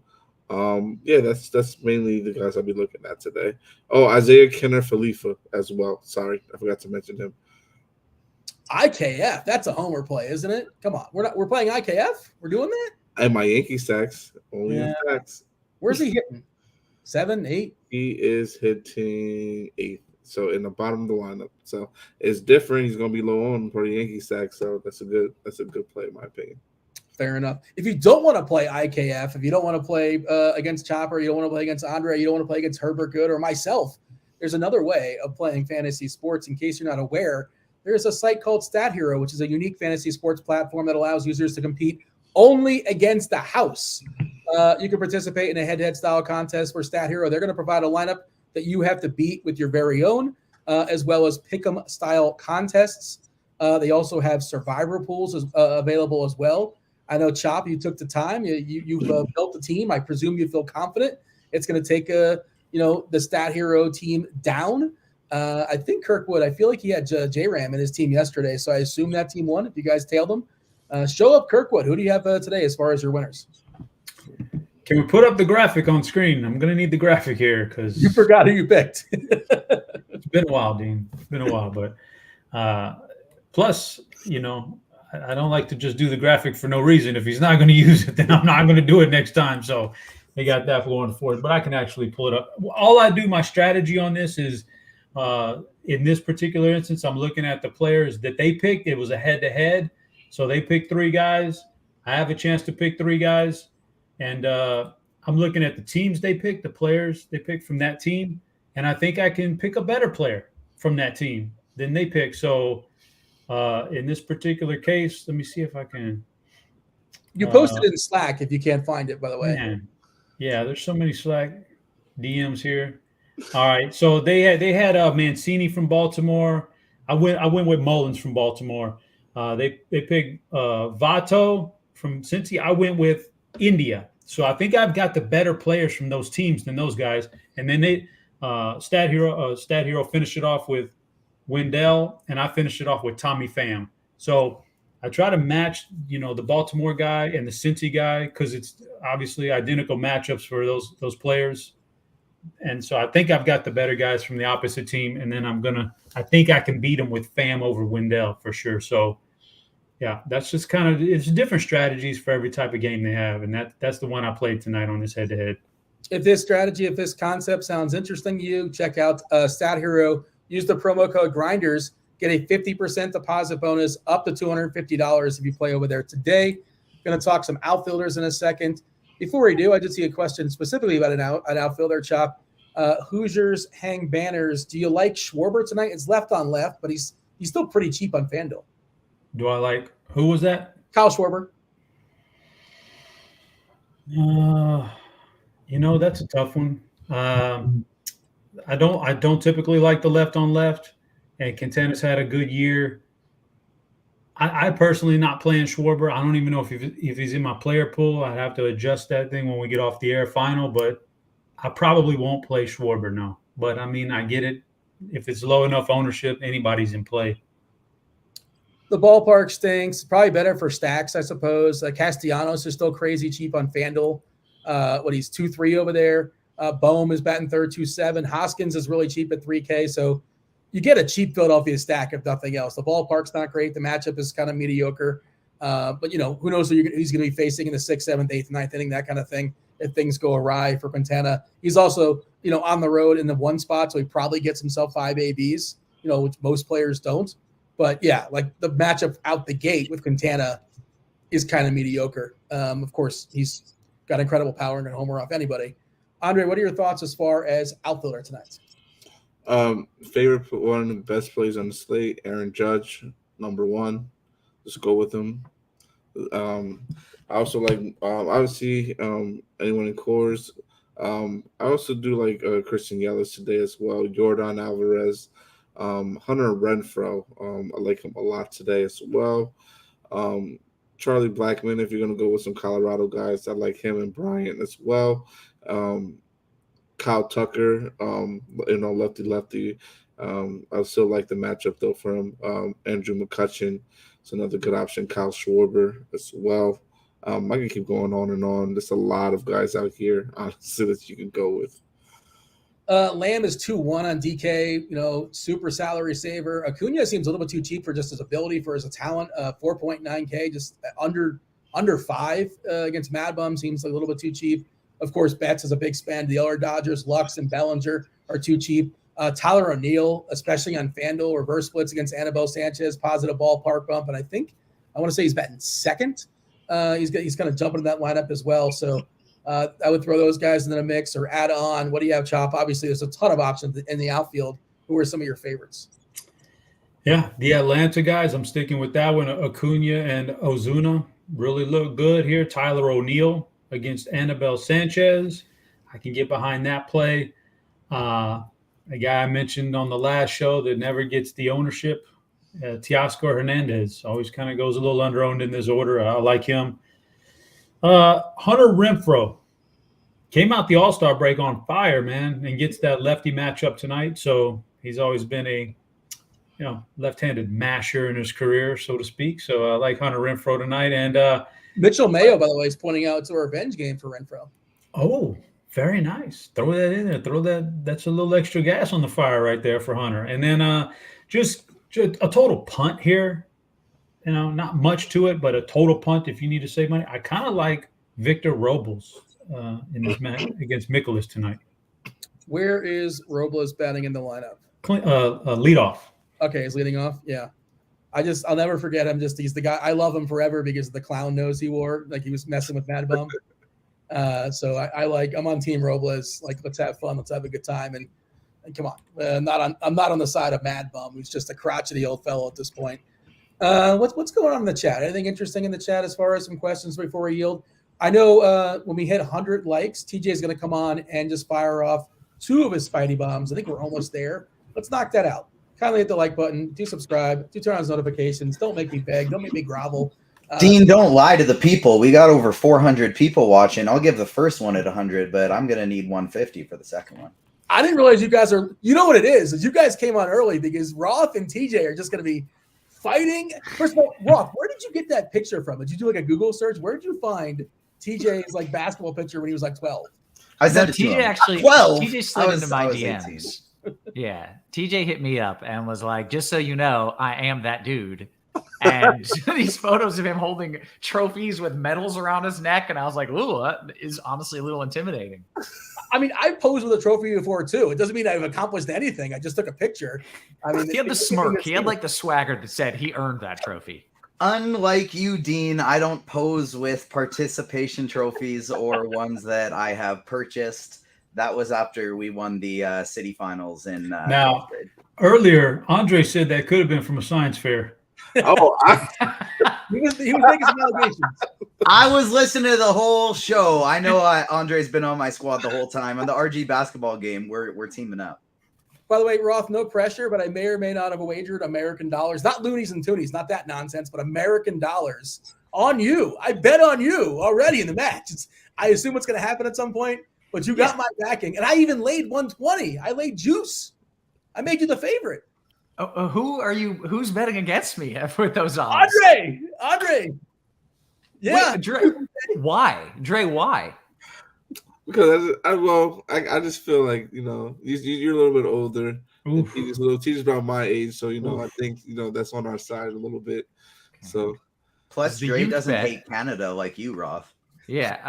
All right. Well, everybody else in this is older than you guys. So, Cheese Chop, I expect your money to be on the side of the old man here.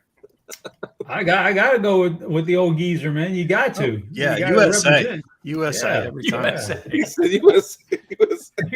TJ, tell me the truth. When you saw me drop the mixtape this morning, it wasn't anything special. It was pretty special. He was scared. Just a few shots. When you saw that, did you think, oh, shit, I'm in trouble? Not even a little, and I'll tell you why. Not because it's not impressive. Not because it's not impressive, but when was the first time you remember me calling you out for a game of one-on-one? Like immediately, I think. And I had been doing it on Twitter for like probably a couple years. I knew this skill set existed. I've seen a couple mixtapes before. So I knew exactly what I was getting myself into. This one-on-one has to happen.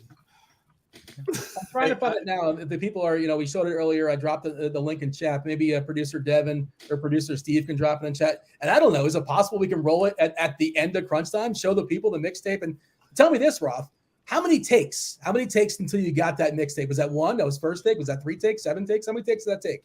It was 1 take, but it was like a long video, and it took me a while to, get a nice string of made shots. So it was 1 video, but it was maybe 2 minutes in, and then I cut it before I missed a bunch more shots. So, but it was first take, kind of, sort of. This also wasn't your first mixtape you ever dropped. Many years ago, you dropped one where you were dunking on a rim. Allegedly, there was allegations. I think there were false allegations. It was a deep fake. It was a 9-foot rim. Can you still get up? Can you still dunk these days? No, I can't. I'm not even sure I can touch the rim anymore. But they put up the mixtape here. Yeah, like driving to the hole. TJ cannot stop this. Woo, he cannot spin stop. move. There's no chance he can stop under. I mean, that's pretty tough. There's and then TJ, I want you to fancy moves that don't really go anywhere. Okay, Roth. Wait. Roth. I want you to watch this one because this is you try to stop the drive. Oh. You try to stop the drive, and then I hit you with a step back. Oh, boom.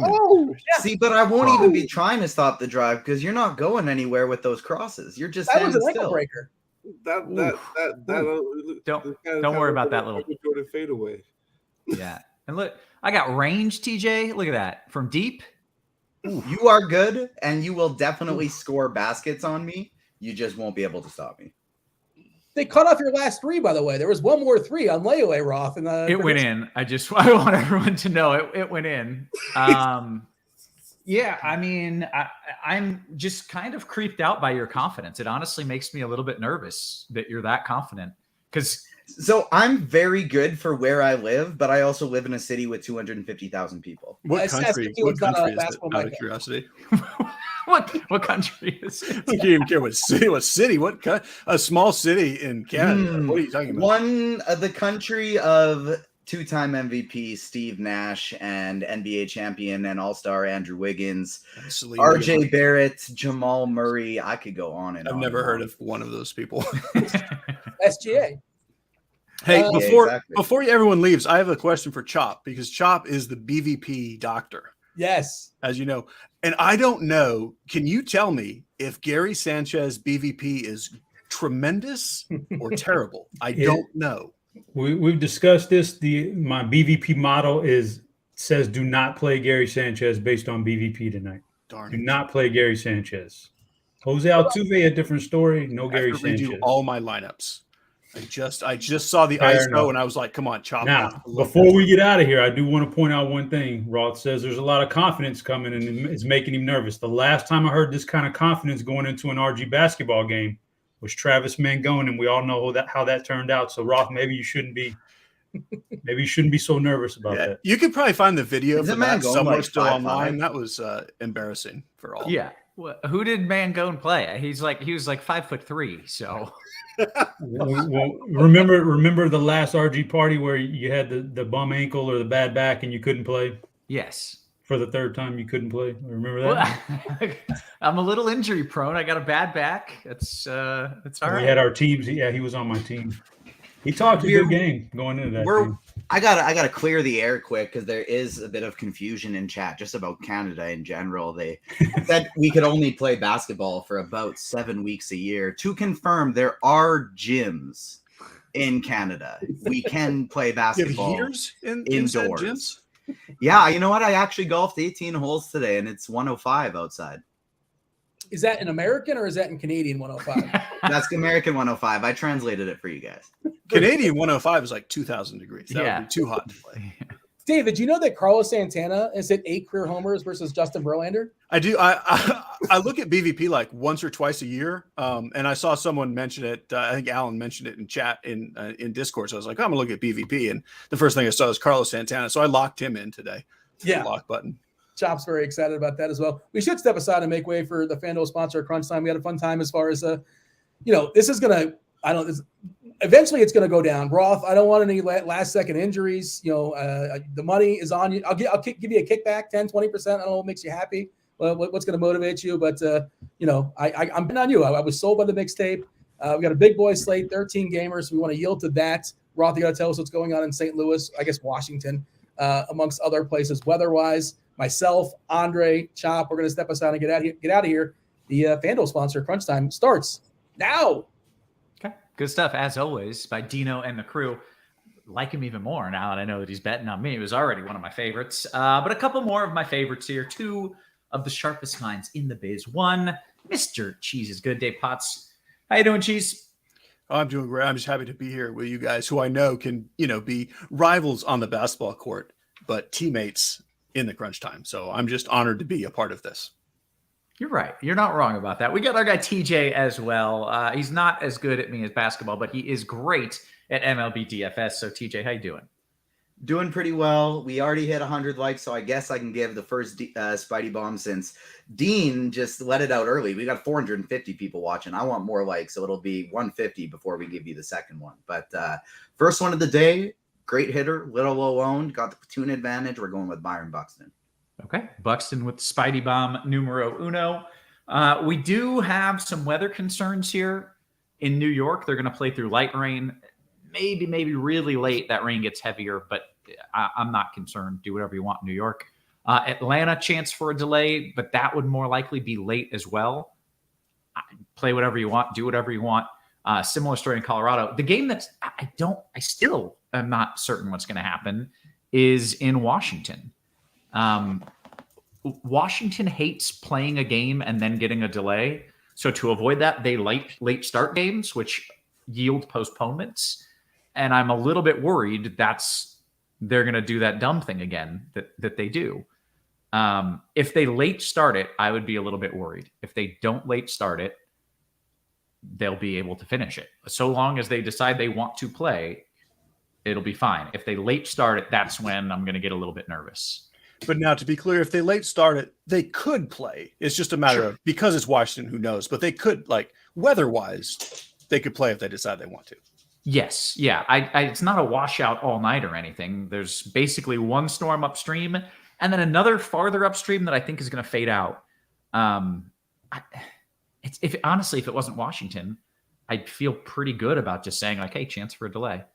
But Washington, every time I give them credit, they screw me again. So I'm a little bit nervous there. If you have is there pitchers that we want first, Cheese? I should ask that. No, it's great hitting, but no pitchers now. That's good. Okay.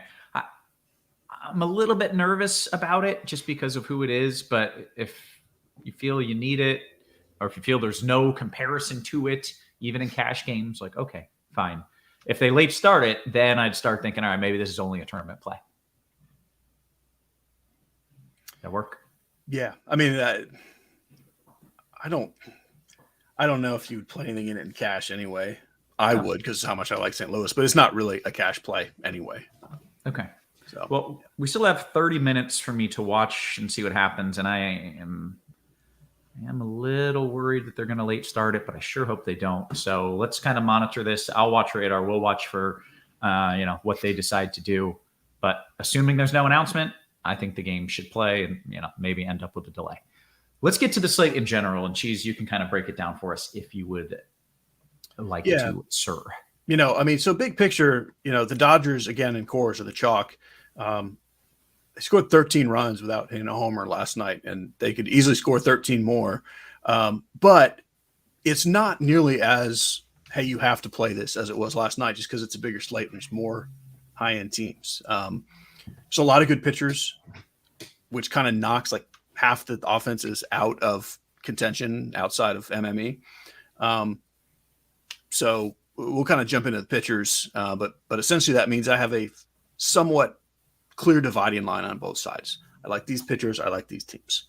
As far as the pitchers go, you could make a case for like 15 guys because there are a lot of good pitchers, but there's also a pretty big gap between Garrett Cole and everyone else. And there's also kind of a big gap pricing wise, where this mid-tier is really not particularly all that much better than like Lance Lynn against Oakland, that's your chalk, is Garrett Cole and Lance Lynn. What I would say is if you're playing a bunch of Dodger stacks, like if the way you want to attack this slate is to get over the field on the Dodgers, then I think you spread out at pitcher and you play Brandon Woodruff and you play Verlander and you play Alek Manoah. You throw like Blake Snell and Robbie Ray, even Patrick Sandoval in your pool, and then you can play the Dodgers and have all these pitchers. But really, I would rather spread out on offense and just play Garrett Cole and just play Lance Lynn. I do like Alek Manoah a lot because he's playing for a Canadian team, and as we know, those teams are great. But really, I do like Manoah a lot. But if you're not playing chalky Dodgers, to me, Cole is just enough better than all these other pitchers that I think you just play Cole and kind of be done with it. Okay. All right. TJ, I want to get your pitcher takes. Also, I'm catching up on the YouTube chat. Apparently, you squat 400 pounds and deadlift 500 pounds. And again, I'm increasingly nervous about my ability to manhandle you. That's not a good sign. Not a good sign, TJ. There will definitely be no manhandling. But one of the reasons I'm so confident is also just because if you win, then I'm just comfortable being like, yeah, Roth's good too. Good game. But I do think I can come away with this. But at pitcher today, again, hit the like button because we have almost 500 people watching. This is awesome. Free show courtesy FanDuel. But let's get into it. Pitcher, I agree with Cheese's take. My strategy today is going to be more so on the spread out at pitcher and play a whole lot of Dodgers. And the pitcher I like the most for tournaments is going to be Brandon Woodruff. He's got a 40% K rate this year to left-handed batters, and Boston has 5 left-handed batters in their lineup this year. Nobody's playing him because you see Boston, you see Fenway Park. That's worrisome. But there's no Trevor Story. There's no Rafael Devers. JD Martinez hasn't been himself lately. Really, all I'm worried about is Bobby Dahlbeck hitting a bomb or two, but he could also strike out 2 or 3 times. And then, of course, Xander Bogaerts. So he's somebody that I really like because I don't think his chances of being optimal are the same as Garrett Cole, but I think he's got the same ceiling. Okay, I want to talk some stacks here. First, you did mention this is FanDuel sponsor Crunch Time, and if you haven't got in, the FanDuel single entry series ongoing, $50K in bonus cash up for grabs. You get 6 weeks of opportunities. There's 8 chances to win in total. Top 4 scores each week count towards your combined score, and then the highest combined score gets paid on top of what you're already winning. Top finisher gets an all expenses paid trip to the single entry series championship in Chicago, shot at $10,000. So make sure that you are getting in that each and every day as that goes on here for the next 6 weeks. TJ, talk to me about some stacks here that are going to win you that single entry series. Let's do it. So I am all over the Dodgers today at what I hope is much greater amount than the field. I have 150 lineups and then 1 main lineup. And in those 150 lineups, I have 104 Dodger stacks. So I'm just really trying to go overweight there. I'm getting 46 crap lineups is what you're telling me. Exactly. I have 46 crap lineups that I don't like. But whatever. That's just money to burn, I guess. I love the back half of this lineup. Trace Thompson not picking up a ton of ownership. We don't have to worry about getting pinch hit for because he's already facing a righty. Absolutely love him. Love Cody Bellinger. And And then from there, the stacks that I like, it's a big old tier 1, the Dodgers by a mile for me. And then from there, I view the Yankees, Toronto, and Milwaukee, and St. Louis all in the same pool. I really like those 4 teams as my tier 2. My tier 3 is Atlanta, the White Sox, Philly, Colorado, and Houston, as well as Minnesota. That's basically all I'm getting today. It's a huge slate, and I'm trying to keep my batting pool pretty tight.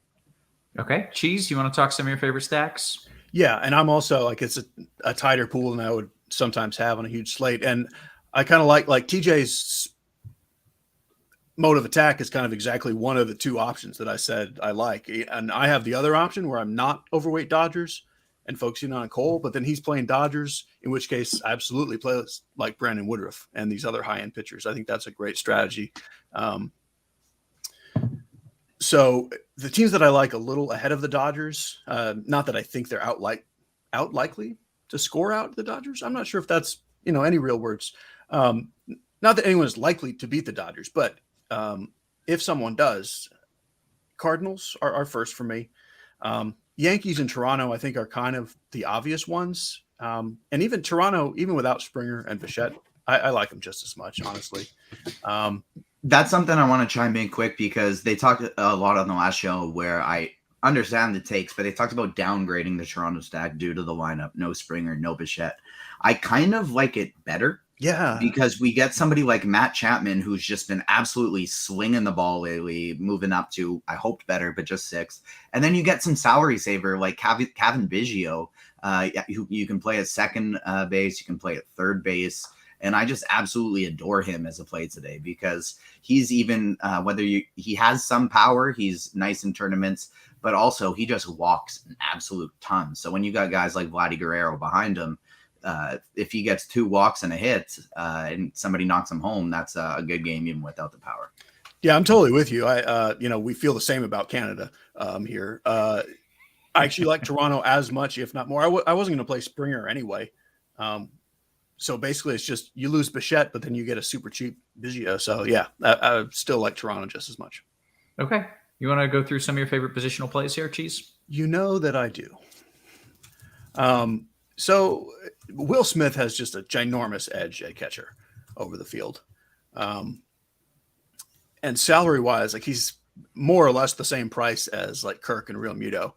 I think Travis d'Arnaud is probably the best sort of for the salary play at 38 on DK.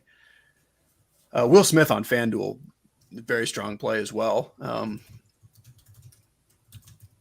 The cheap catchers are mostly in stacks because these high-end catchers are really very good. And especially when d'Arnaud is only 3,800, like that's not even asking that much. Okay. TJ? Yeah, and I want to touch on a couple pitchers. I didn't really mention. I talked about how high I was on Woodruff. I also really like Manoah today, and Patrick Sandoval is one I really like in tournaments. We got a Seagerless Angels lineup today, and he's somebody I like getting to in tournaments. At catcher, obviously, it's exactly like Cheese said. You got Will Smith up top, and you got Travis d'Arnaud. d'Arnaud is my favorite option, 2,900 on FanDuel. He's below 4K, I believe, on DK. I like him a lot. Zach Collins would be my favorite punt if I need to go all the way down, and then JT Realmuto is another guy that I like. Okay, take us to first. First base today, Freddie Freeman's my top play by a mile. Vlad would be number 2 for me. But as I am MMEing today, I actually just don't mind. I'll take it to my my exact the people I'm getting to. It's Freddie Freeman, Jake Lamb, and Will Smith. That's the top 3 that I'm getting to at this position. Reese Hoskins is super cheap on FanDuel, so I like him a lot. Paul Goldschmidt I like for tournaments. Gavin Sheets is someone who interests me for tournaments. So is Jose Miranda. But those are guys that I like taking at other positions as opposed to first base, just because first base is such a strong position today. You could punt with Albert Pujols in a stack, but like I mentioned, there's just so many great spots up top. I am a little hesitant to punt this one. Okay, Cheese. So something I didn't mention at catcher, and it is not a BVP thing. It's Gary Sanchez because Blake Snell is Blake Snell. He might be great. He might be horrendous. I like Gary Sanchez as well. First base, I want as much Paul Goldschmidt as I can get. I like him over Freeman straight up. I like him over Vlad straight up. But of course, I like all those guys. They're great. Rhys Hoskins is a little too cheap. I think the Brewers will be underappreciated. And while you see left versus left for Tellez, it's really, I mean, that's one at bat versus Davis, and then probably will be Bayo coming in or just a full-on bullpen game. So I'm good with Tellez as well. Okay, second base. You got all kinds of Dodgers. On FanDuel, Muncy and Lux are going to kind of be the two chalky plays. Biggio is super cheap. Nolan Gorman is super cheap. On FanDuel, even Gleyber Torres isn't super expensive. So you get really good hitters without spending up here, which means probably no one's playing Jose Altuve, and he's certainly playable just based on that alone. But I don't think it's a great idea to spend money at second base when all these guys are good and cheap. Okay. TJ, second. Love Biggio. He's my favorite by a mile. I really like Gavin Lux as well. If I do want to go cheap and punt with somebody a little off the board, Owen Miller is a guy that I like. You can get him for $2,200 on FanDuel, second base eligibility. And then outside of that, I'm really just filling out my stacks. I got a lot of Nolan Gorman, Gleyber Torres, little DJ LeMahieu, Luis Arias, but these are all just guys that I have in my stacks of those teams. Okay. Third base. Third base today, it's a lot of the same guys we already mentioned because Kevin Biggio, Jake Lamb, Max Muncy, all of them are eligible there. But outside of those guys, Matt Chapman, who I mentioned, has just been on fire lately. Love him. Josh Donaldson batting fifth. He's nice and cheap. Austin Riley is in a good spot up top if you have the salary. We have him projected for like 12% ownership or something like that. Riley do right now. Maybe I have the wrong refresh. So if we go up to him 6, that seems more likely since it's been refreshed. I was going to say, I don't think people are going to be wanting to pay up too much here. And so I think you could get guys like Austin Riley and Jose Ramirez pretty darn low owned today. Okay. Cheese, third. The cheap stuff is really good, but so is Austin Riley, Arenado, Jose Ramirez. Mm-hmm. And also agree, Matt Chapman for the Canadian team. Certainly like him a lot as well. It's a good position, and I feel like you don't have to play, even if you want to play the Dodgers, I don't really like playing them at third so much. And same with Biggio on FanDuel. Like I'd rather just play those guys at second. Okay, take us to short. The Dodger is actually at the top, which is pretty surprising to see. That is Trey Turner. He's expensive, but you should play him anyway. I really like Carlos Correa. I like the Twins mini stack, at least in general, and kind of a full stack. But Correa is like a step cheaper than the Swanson, Adames, Tim Anderson group, who would be the pivots off of Trey Turner. It's definitely a spend up to at least that being Carlos Correa in most of my lineups. I don't mind if you need a punt on FanDuel, which I don't think you do, but if you do, it would be Diego Castillo for me. Okay. TJ, any other thoughts at short? Trey Turner, I have 3 times more of him than anybody else. And then after that, it's Dansby Swanson, Willie Adames, Carlos Correa. Those are my next 3. I don't mind sprinkling in a little Xander Bogaerts as a one-off. Woodruff is not as strong. 2 lefties to righties as he is lefties. So I don't mind a little Xander Bogaerts in tournaments. But it's Trey Turner up top, Dansby Swanson, Willie Adames, and Carlos Correa. Okay. Take us to the outfield, TJ. Here is where there are a lot of plays that I think you can get a little different than the field and get some really, really good options. So Cheese talked about liking St. Louis a lot, and I think these guys who are just below 8K, 3K, Dylan Carlson and Tyler O'Neill, they're going to get a little ownership, but it's a big slate, so you're not going to have to worry about it. And those are these St. Louis guys I find myself gravitating towards because I'm filling a lot of my infield with Dodgers. Mookie Betts and Ronald Acuna are going to be at the top 2 options that'll project the best. But I do like staying in this mid-tier and low-tier a little bit. Trey Thompson, Gavin Lux, Cody Bellinger, the St. Louis players I mentioned, Lourdes Gurriel, Hunter Renfroe, Kyle Schwarber. And then another player I, of course, am trying to get overweight on is Aaron Judge. Okay. Cheese, your favorite outfield? And Byron Buxton, the Spidey Bone. Sure. Yeah, most of those names you mentioned, Right on with that. Right on, dude. Look at me being cool. One team, I guess I feel like we haven't mentioned anybody for the White Sox. I don't know if that's true or not, but that's another stack that just could totally go off. Like Caprielian, the numbers are pretty horrendous against righties. Someone like Eloy Jimenez, I like quite a bit. FanDuel Nick Castellanos is basically free. And throw a little Ozuna in along with Acuna. Okay, let's play the old stack game. Cheese, you can start us off here. One stack to win all the monies, and we're doing this, let's say, single entry, so you're not trying to get too crazy. Yeah, that's definitely St. Louis for me. Okay, TJ, one stack to win all the monies? Yeah, the obvious answer for me is the back half of the Dodgers lineup, but if it's not that, it's St. Louis. Okay, excellent stuff, guys. TJ, how many likes do we have here? Are we ready for Spidey Bomb number 2? Nope, we got 130, so we still need 20 more.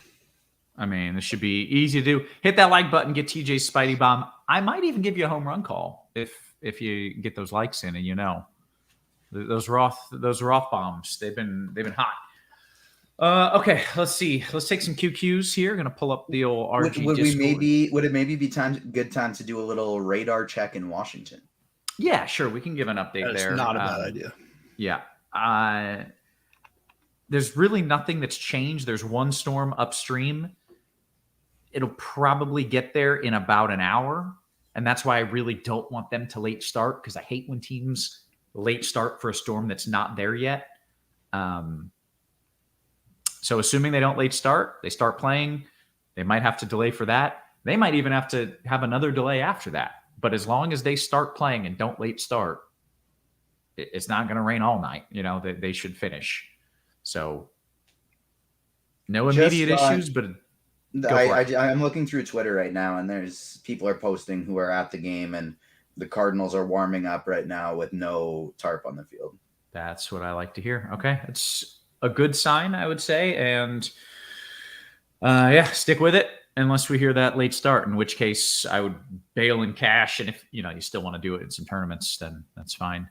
Okay, let's get to some QQs. And Prodigy says FanDuel single entry. Let's see. Cheese, you want your boy Garlic or Veerling?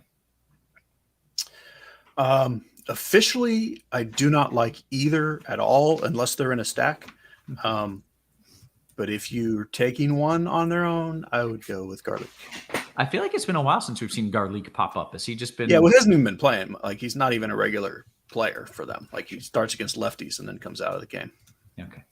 D-Rock, DKGPP, TJ, is it too cute trying to play Cobb instead of Lynn? I would rather try and get all the way up to Sandoval as opposed to playing Cobb. Okay, great. Cheese, in large field FanDuel GPPs, are you against Oakland lefty bats like Brown, Bolt, or Kemp with Dodger lineups, especially if a lot of the field is going to roster Lynn? Thank you. I'm not at all against Brown.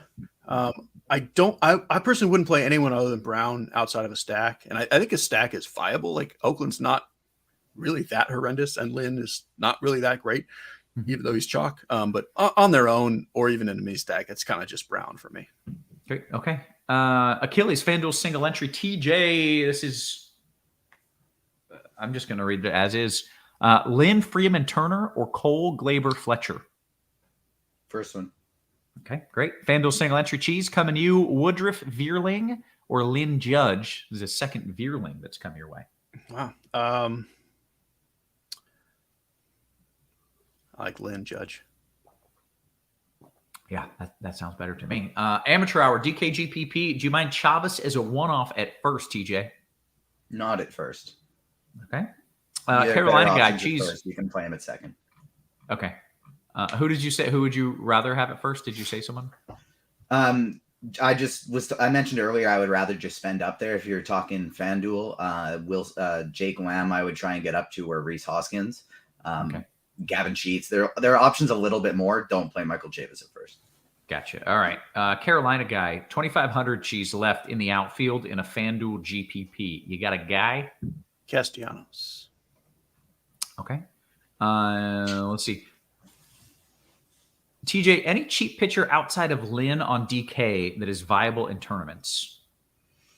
Yeah, I think you can play. Hold on, just give me a second. I think you can play Bailey Falter. I think that's within the realm of reasonableness. And then what is Sandoval's price on DraftKings? He's like 77. Then definitely Sandoval would be my favorite mid tier. But if you want to get cheaper than that, I would go. What's that guy's face that I just said? Falter. Bingo. Okay. All right. BHB DK Cash Cheese is weird, but another Veerling question. Lamb Ozuna or Lux Veerling? Lamb Ozuna. Okay. You have answered against Veerling in all three of the. And I have Veerling in a couple of Philly stacks. And I don't hate him because he's minimum salary. I get it, but like just play Jake Lamb instead. Yeah. 4 likes away from a second Spidey bomb, and I think the reason people keep asking about Veerling is because he's got some tags in lineup HQ. But if you look at the write-up, it says people only like him if he's leading off, which he typically had been against lefties. He's batting 6th today, so I think that's kind of a bit of a bump down. Good analysis. Okay, good stuff. Cheese, do you like Goldie over Freeman in single entry and cash? I mean, in cash, the correct answer is Freeman. I definitely prefer Goldie in single entry personally.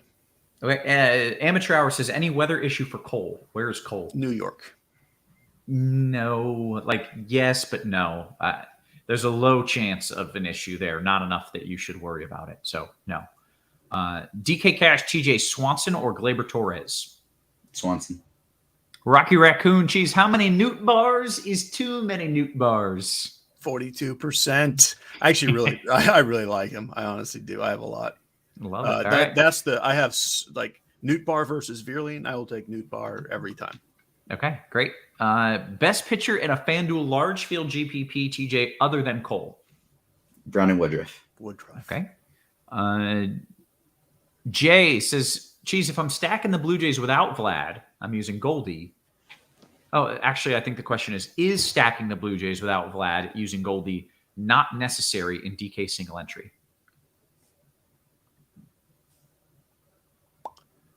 Do things have to be necessary to be good? Yeah, it's not that was a bit of like a good. Yeah, that's a strange question. I like a Blue Jay stack with Goldie instead of Vlad. Okay. I certainly like a Blue Jay stack with Vlad, but without Vlad and putting Goldie in there, that's what I would lean towards without any other info. Okay. Spidey bomb number 2 with some time before lock. Let's get it out there. Rhys Hoskins is hitting a bomb. Okay, I like that one. Someone said, can I get a weather update on Washington, St. Louis? They haven't announced a late start. There's no rain imminent. Decent chance of rain in 45 minutes or an hour. But that means I play ball. I just want them to not late start, because if they late start, I'd be more worried. But the fact that they haven't makes me think, things look decent enough that you should just stick with it. FanDuel Cash Cheese, Donaldson or Kevin the Real Deal Biggio? I like them both. I would play Donaldson. And if you hate that nickname, it's your fault because you put that in a song. Oh, I do not mind that at all. Makes me want to sing. Okay. The Real Deal BGO. Raj says, hey, Cheese, hope all is well. Is pairing Cobb and Manoah worth the pay down if I'm trying to do a Cards and Dodger stack? Yeah, I'm totally fine with not using a 10K pitcher in some lineups. Okay. And then TJ, who was the first Spidey bomb? It was Buxton. Rhys Hoskins number 2. The third one I'm throwing in for free because I love the people. Hit the like button if you haven't. Is Dansby Swanson. Very nice. Okay. Favorite, TJ, this is coming back to you here. Amateur Hour says your favorite first baseman in a DK GPP that's dirt cheap, 2,400 or less. Let's throw that one to Cheese because he's going to have a lot more insight on this one than I will. Okay. Yeah, that's a tough price point. But so Biggio is 2,400, and you can play him at first. It's weird not to use him at second, but I would still say he's the best first baseman at that price. Would definitely be my answer as well. Yeah, okay, I don't mind Pujols, but I would Biggio is the play there if you're not using him at second. Sure. Okay, Raymond FanDuel GPP TJ. Got about 4 minutes here until lock. Carlson and Garlic or T. Thompson and Casti? Thompson and Castellanos. Okay. Okay, great. Where do we go here? Cheese on FanDuel. Do you like? Oh, there you go. Do you like Pujols in your cards mini stack? Carlson O'Neill, since he's basically free and a really good matchup. Only sort of. Like, he's like my 7th favorite Cardinal, but I like all 9 of them. So, like, that's not to say I don't like them. It's just not. I don't love it. Okay. DK Cash, TJ, I'm coming to you with this 3v3. It is Biggio, Muncy, Hicks, or Lux, LaStella, Pollock. First one by quite a bit. All right. And Amateur Hour was indeed using Biggio at second in that lineup, which then maybe Pujols. kicks it to Pujols. Then probably Pujols, yeah. Yeah. All right. J Sam's FanDuel GPP Cheese. Do you mind a non-full stack approach? No Dodgers. For example, 3 cards, 2 Braves, 2 White Sox, etc. I can do a few mini stacks. I think that works totally fine tonight. Yeah. Fix says, I've got my single entry pivots just a click away in case a late start is announced. That is good. I approve of that choice. And I don't think that they're going to announce one. So it seems like they have like a big event going on there. Like they're introducing a first round pick. They had his dad, who was an NFL player, throw out the first pitch. So like, it doesn't seem like this is going to be one they'd want to postpone. Okay. Well, hopefully it's not one that they have like pregame ceremony nonsense going on, because I don't want to give them any more time. I'm just like, so I'm basing this off of the Nationals Twitter page. Yeah. And if they're out there doing things, we brought 2 times Pro Bowl. This was 10 minutes ago. We brought 2-time Pro Bowl tight end Eric Green out of retirement to catch tonight's first pick from his son, our first round draft pick, Elijah Green. So it's like, it's more of just like they're introducing this kid before. Yeah, that won't late start the game. That just means you play for the Green family, whoever they are. Okay. A shout out to the Green family. Okay, gonna jump over to the YouTube. We've got 3 minutes left here. 1 spot left for a one-off. TJ, you want chalky Nick Castellanos or Lou Sass? Who is Lou Sass? Is that a Lou Sass? Oh. I'm sorry. Oh, that's amazing. I'd rather have Lou's butt than somebody like Kyle Garlick, but instead of Castellanos or Lou's ass, let's go with Franmil Reyes or Victor Robles. Matt says, I'm sorry, Roth, I had to do it once a year. I'll allow it. That was a good one, honestly. I'm not even mad. That's good stuff. GQ says Biggio or Muncy in cash. In cash, play the Dodgers. Yeah. I will read anything that is on the prompter. It's my Ron Burgundy. I love when other people laugh that hard. It makes me so happy. I've got tears of joy streaming. Yeah.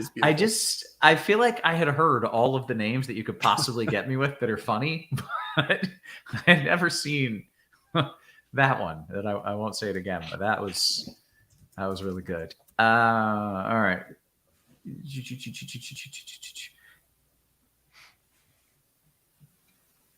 Like, now I'm struggling to is this a real name? Eric Aziz says, Cheese, is Bailey Falter at 5'9" too fancy of a play at SP2?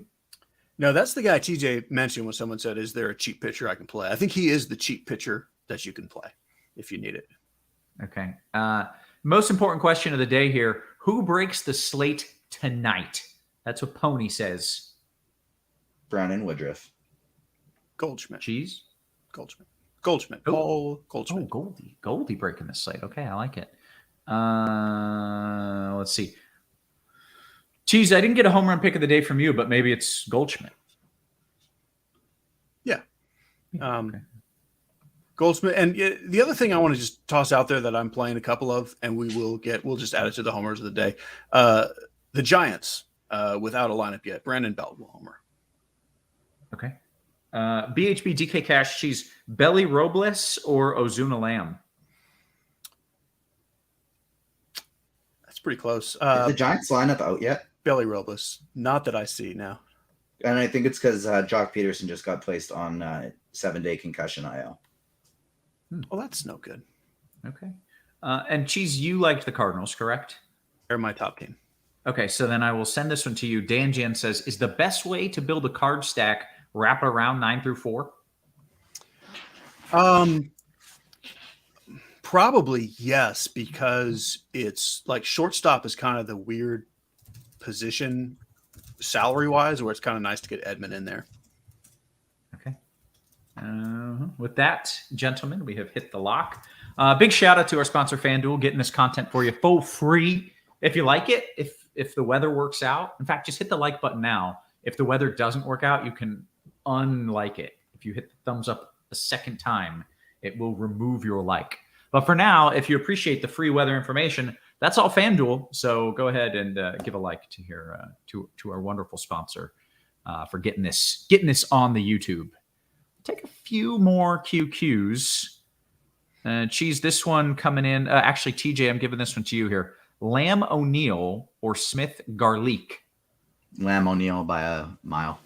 Oh, okay, very good. Jumping over to the YouTube. I've been answering the ones in the YouTube chat, and I'm curious, the one at the bottom. Cheese, what sports did you play as a young man? Until even very recently, until my back injury, I was a pretty serious tennis player. That was my go-to sport until about 3 years ago. Did you also play baseball, as you love baseball, I assume, at least growing up? No, I mean, I played a little league, but I was not particularly good. I was good at stealing bases if someone hit me with a pitch. That was like my only skill set. Right. I could not hit at all, but if I got on base, I was going to second for sure. Okay. And the other question, the follow-up is, do you follow professional tennis, since that is the game that you play most? I do. Yeah. I love to watch professional tennis. Is there DFS? Is there tennis DFS? I don't even know. There is. I've never gotten into it. Like, I feel like I don't have time to just keep learning every new sport. I've not gotten to tennis yet, but yes, it is a thing. League of Legends, sure. Yes. I mean, yes, obviously fake video game teams are what I like. Yes. Yeah, that makes sense to lean into instead that of a sport that I actually understand and like and play. Right. Makes sense. Okay. Well, gentlemen, okay. We got one more question here. Damn, Dylan Cheese. Carlson's already out. Thanks, Cheese. Wait, what? What? Oh, he not out of the game. Okay, He's goodness out in the gracious, TJ. It was a fake joking tilt, and I accidentally used verbiage that would make it sound like he's injured, so I apologize. You really did. Like, it's on me. That's on me. I apologize. I apologize. Maybe I've that's how actually they done talk that in before. Canada. I don't know. Tried to make a good joke, and it was not a good joke because it backfired. Yeah, no, I've done that before. And when I did it, it was before lock, but only like 30 seconds before lock. I remember so that some people happening. actually pivoted. And I was Yes. like, that's not what I meant. I'm sorry. Okay. Cheese, there was one last question. I like it, so let's do it. I am cashing in 3 of the 5 draft champions leagues for the NFBC. Do you have any key strategies for the final month of season? In draft champions leagues, that's leagues where there's no free agent. Like, you draft a bunch of extra players and like your lineup, you set your lineup, but you can't pick up new guys. So there's less strategy in the final month beyond setting your lineup. And obviously, you got to chase your categories. Like, sometimes you can carefully manage your pitching to where if you get to a point where you're not going to move up or down in like wins or strikeouts, and the ERA whip is really close, like, there are times when you actually play pitchers who aren't even playing to hold your ERA and whip, or like funny things like that in draft champions that you wouldn't ever do in a free agent league. But for the most part, there's not really much you can do in that other than just set your lineup like you normally would. So I'm intrigued now. You get points based on where you finish in various categories. Right. So let's say you like where you're at. You're like, oh, I'm in 3rd. I can't move up to 2nd, but I could drop. Exactly. You put in literally no one or someone who's not playing. That is a very end of the season long thing that happens. I don't know often, but where, you can't move up, but you can move down, and you're better off just taking a 0 because you don't need extra strikeouts anyway. Like you can only lose ground playing a guy who's just taking a 0 and knowing you're not moving down is sometimes the useful strategy. Okay, that was a good. I did not expect there to be that interesting of an answer, but there you go. Good stuff, Cheese. With that, I think that's a good note to end it on. So for Cheese, my good friend TJ, and our good, wonderful Canadian friend. Friend, bitter rival. Yes, good friend, bitter rival. And for our wonderful production crew, always working hard behind the scenes. Guys, we appreciate you. We love you. And we will catch you tomorrow. You have been crunched.